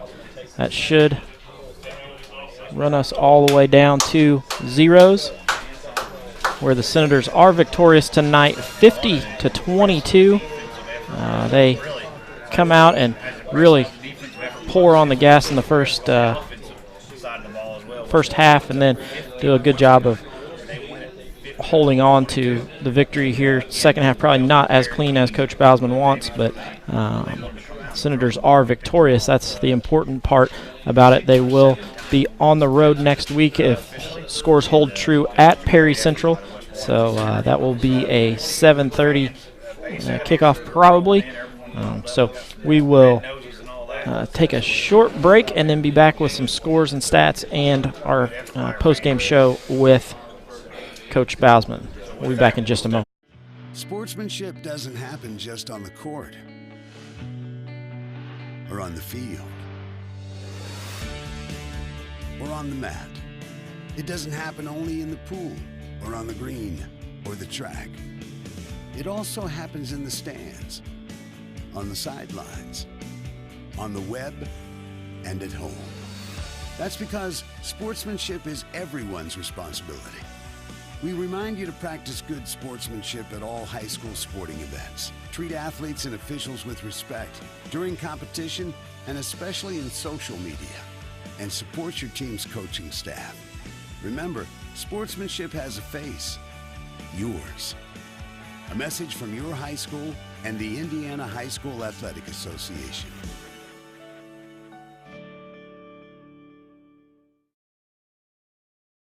Looking for future leaders we can trust and believe in? Look no further than the high school student athletes right here in Indiana.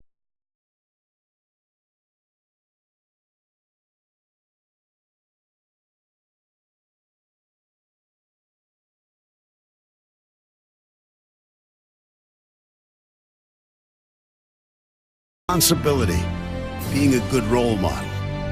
And it's about respect for officials, opponents, the rules, and each other. The result? It transcends sports. It gives us hope for the future. High school sports. There's so much more than just a game. This message presented by the Indiana High School Athletic Association and the Indiana Interscholastic Athletic Administrators Association.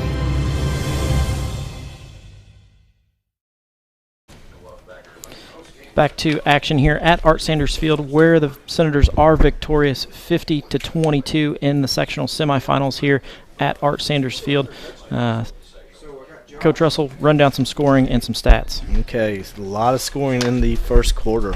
The 9:59 mark, Harrison Sanford catches a 69-yard pass from Holden Bousman for the touchdown. Mason Armstrong runs in a two-point conversion, making it 8-0.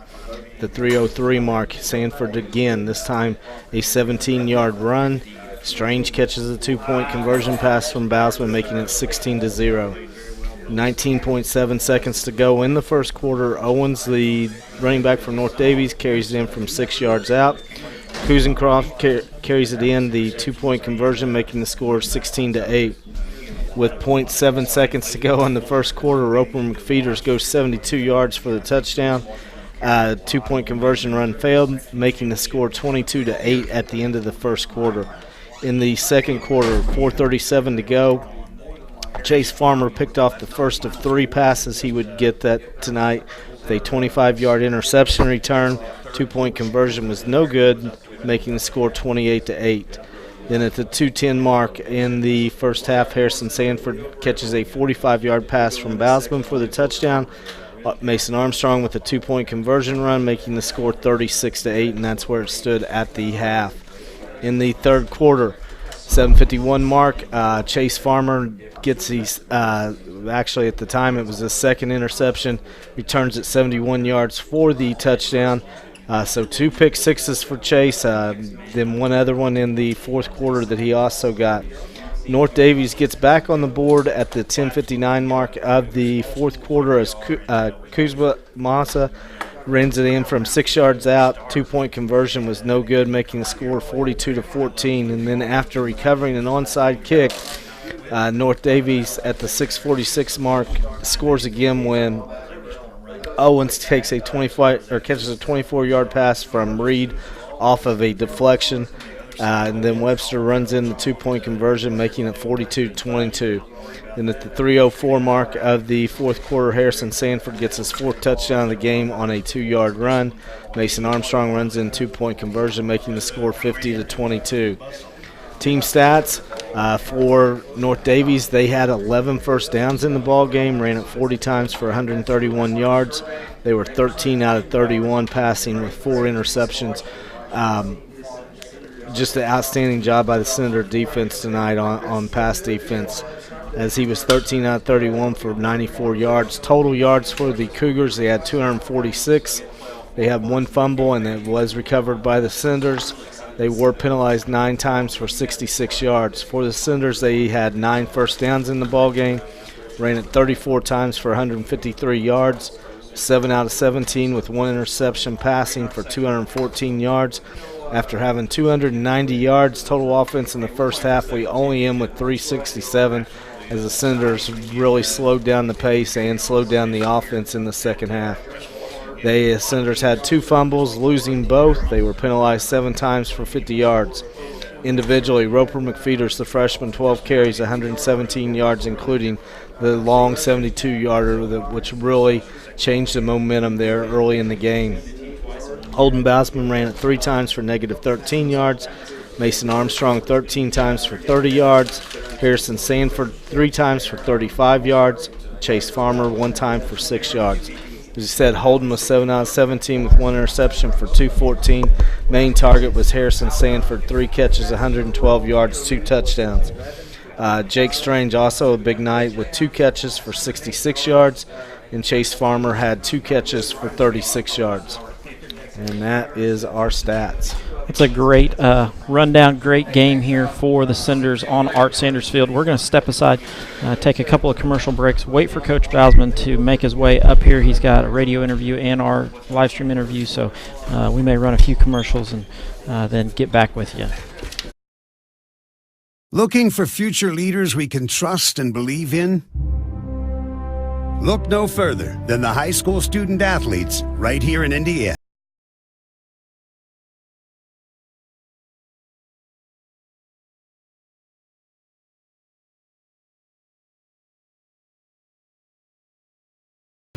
Following directions, accepting responsibility, being a good role model.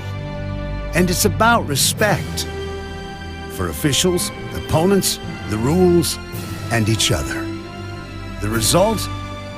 It transcends sports. It gives us hope for the future.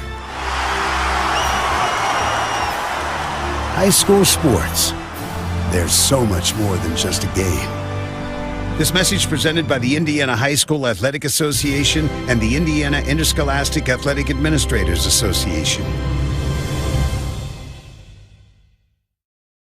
High School Athletic Association and the Indiana Interscholastic Athletic Administrators Association. Looking for future leaders we can trust and believe in? Look no further than the high school student athletes right here in Indiana. High school sports teach young people how to be effective leaders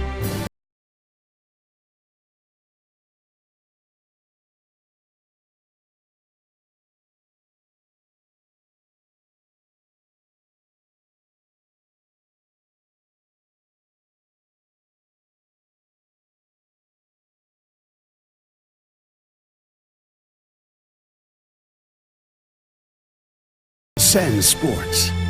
It gives us hope for the future. High school sports. There's so much more than just a game.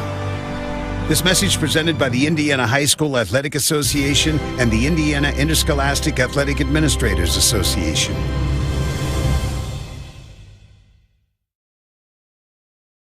Hey, honey, is this your course schedule for the fall? Yep. Let me see here. English, good. Chemistry, trigonometry, excellent. World history, I love world history. Baseball? Wait, baseball? Baseball isn't a course, honey. Well, sure it is, Mom. High school sports are about so much more than winning and losing. They teach lessons that can't be taught in a classroom, like accountability and self-discipline, the value of teamwork. I may not be earning a grade, but I'm learning how to compete later in life. Isn't that what getting a good education is all about? Yes, of course it is. I was just testing you. What can teenagers here in Indiana learn from participating in high school sports? Plenty, as it turns out. That's why they're called education-based athletics. High school sports. There's so much more than just a game. This message presented by the Indiana High School Athletic Association and the Indiana Interscholastic Athletic Administrators Association. Lynx Clothing and Shoes carries a wide variety of items from name brand clothing and shoes to sports apparel and sporting goods. We offer custom screen printing and embroidery, free gift wrapping, alternations, and layaway. Our hours are Monday through Thursday, 9 to 5:30, Friday 9 to 6, and Saturday 9 to 5. We are conveniently located on the north side of the Salem Square and are a family-owned and operated business. Stop by and see us today, 812-883-4154.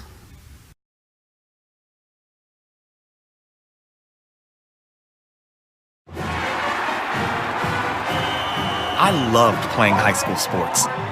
I loved the competition, the camaraderie, the bands, the crowds, all the pageantry, and I wanted to keep playing.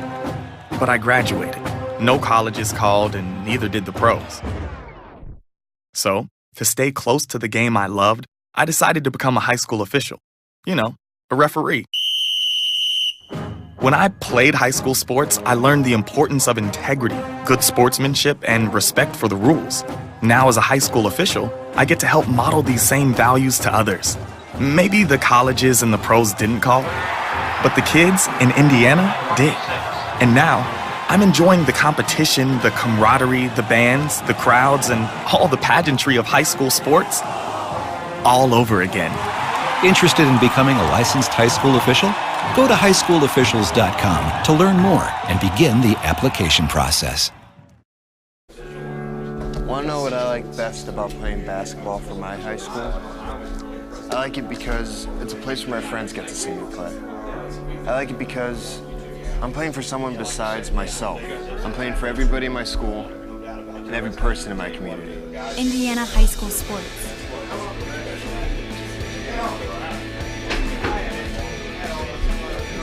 They're more than just a game. Come and see me play.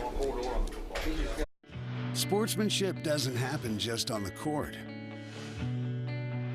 or on the field or on the mat. It doesn't happen only in the pool or on the green or the track. It also happens in the stands, on the sidelines, on the web, and at home. That's because sportsmanship is everyone's responsibility.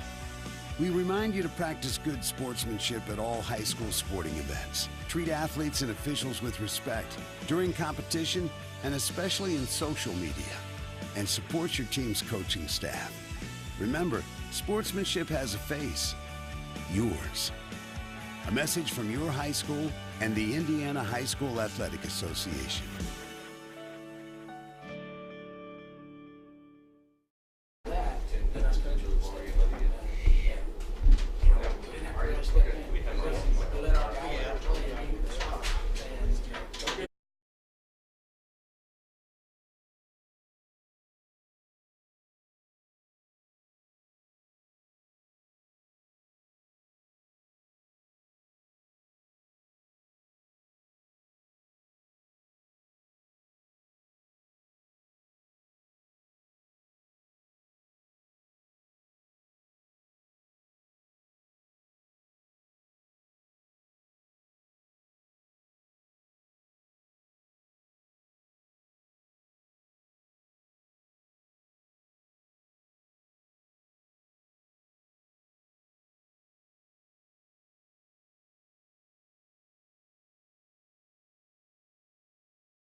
back to action here. We're going to let Coach Bausman settle in a little bit. Coach, great win tonight here on the first real pass-happy team that we've seen all year. Shows what your secondary can do. Farmer has a great night tonight with 3 interceptions, 2 of them taking them to the house.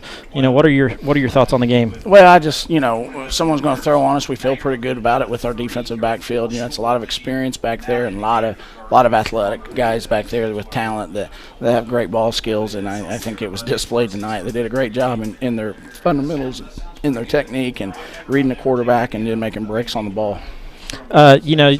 You've got the defense really steps up tonight with the interceptions, but then Harrison Sanford has a great, first quarter, first half. Really nobody can match him on the field, and then Jake gets loose on the sideline and scrambles around, and Holden's making plays with his feet. The offense really just seemed to be clicking the first half tonight. Yeah, I thought so. We had to throw more tonight, and we felt like the big plays would be there over the top with our athletes and the way they were going to play us man coverage. They played a true 5-2 man with us in double tights. The safety sat 6 yards over the tight ends, and when you have that's 9 guys in the box with the safeties playing downhill. That's why Jake got some in the flat. Holden threw a great ball to Jake for a corner route over here, and Jake made a great catch. So, you're going to have to throw the ball when teams put 9 guys in the box and try to play your man like that, but we like our chances when that happens. Yeah, your wide receivers, that's a tough matchup for anybody around, just the athleticism of those guys. Looking forward, the scores that we've seen, Perry is winning or has won right now. It's a common opponent. You've already played them once this year at Perry. That's where we'll be traveling to if those scores do hold true. What's it like playing a team twice in a year? We just did it with Valley. We did it with Valley, and we got to make sure we don't get off to a slow start like we did against Valley, especially against Perry Central. That a team that is very disciplined on both sides of the ball in all phases, and with great talent, great coaches. So it's going to be important that we zero in. And these guys, they don't overlook people, but we got to know that we're going to get their best shot. At this time of the year, the teams they're not only playing to win, they're playing to. You're playing not to lose. You don't want to put your equipment up. So those seniors have some extra incentive. We need to have that same motivation. But, we got to prepare, and we got to look at things that we did well and things we didn't do well against Perry, and then anticipate some adjustments they'll have for us. Coach, we're gonna cut this one a little short. We're gonna let you get down, celebrate with your boys, celebrate with the team, celebrate with your coaches. We'll talk to you next week at Perry. All right, thank you. Thank you. We're gonna give Coach Russell just a second to get settled in here, get his final thoughts. The Senators are victorious tonight, 50-22 over the North Daviess Cougars. If the scores that we've seen do hold true, we are going to be at Perry next week, probably a 7:30 kickoff, just like during the regular season. So Coach Russell's gonna settle back in. Coach, final thoughts.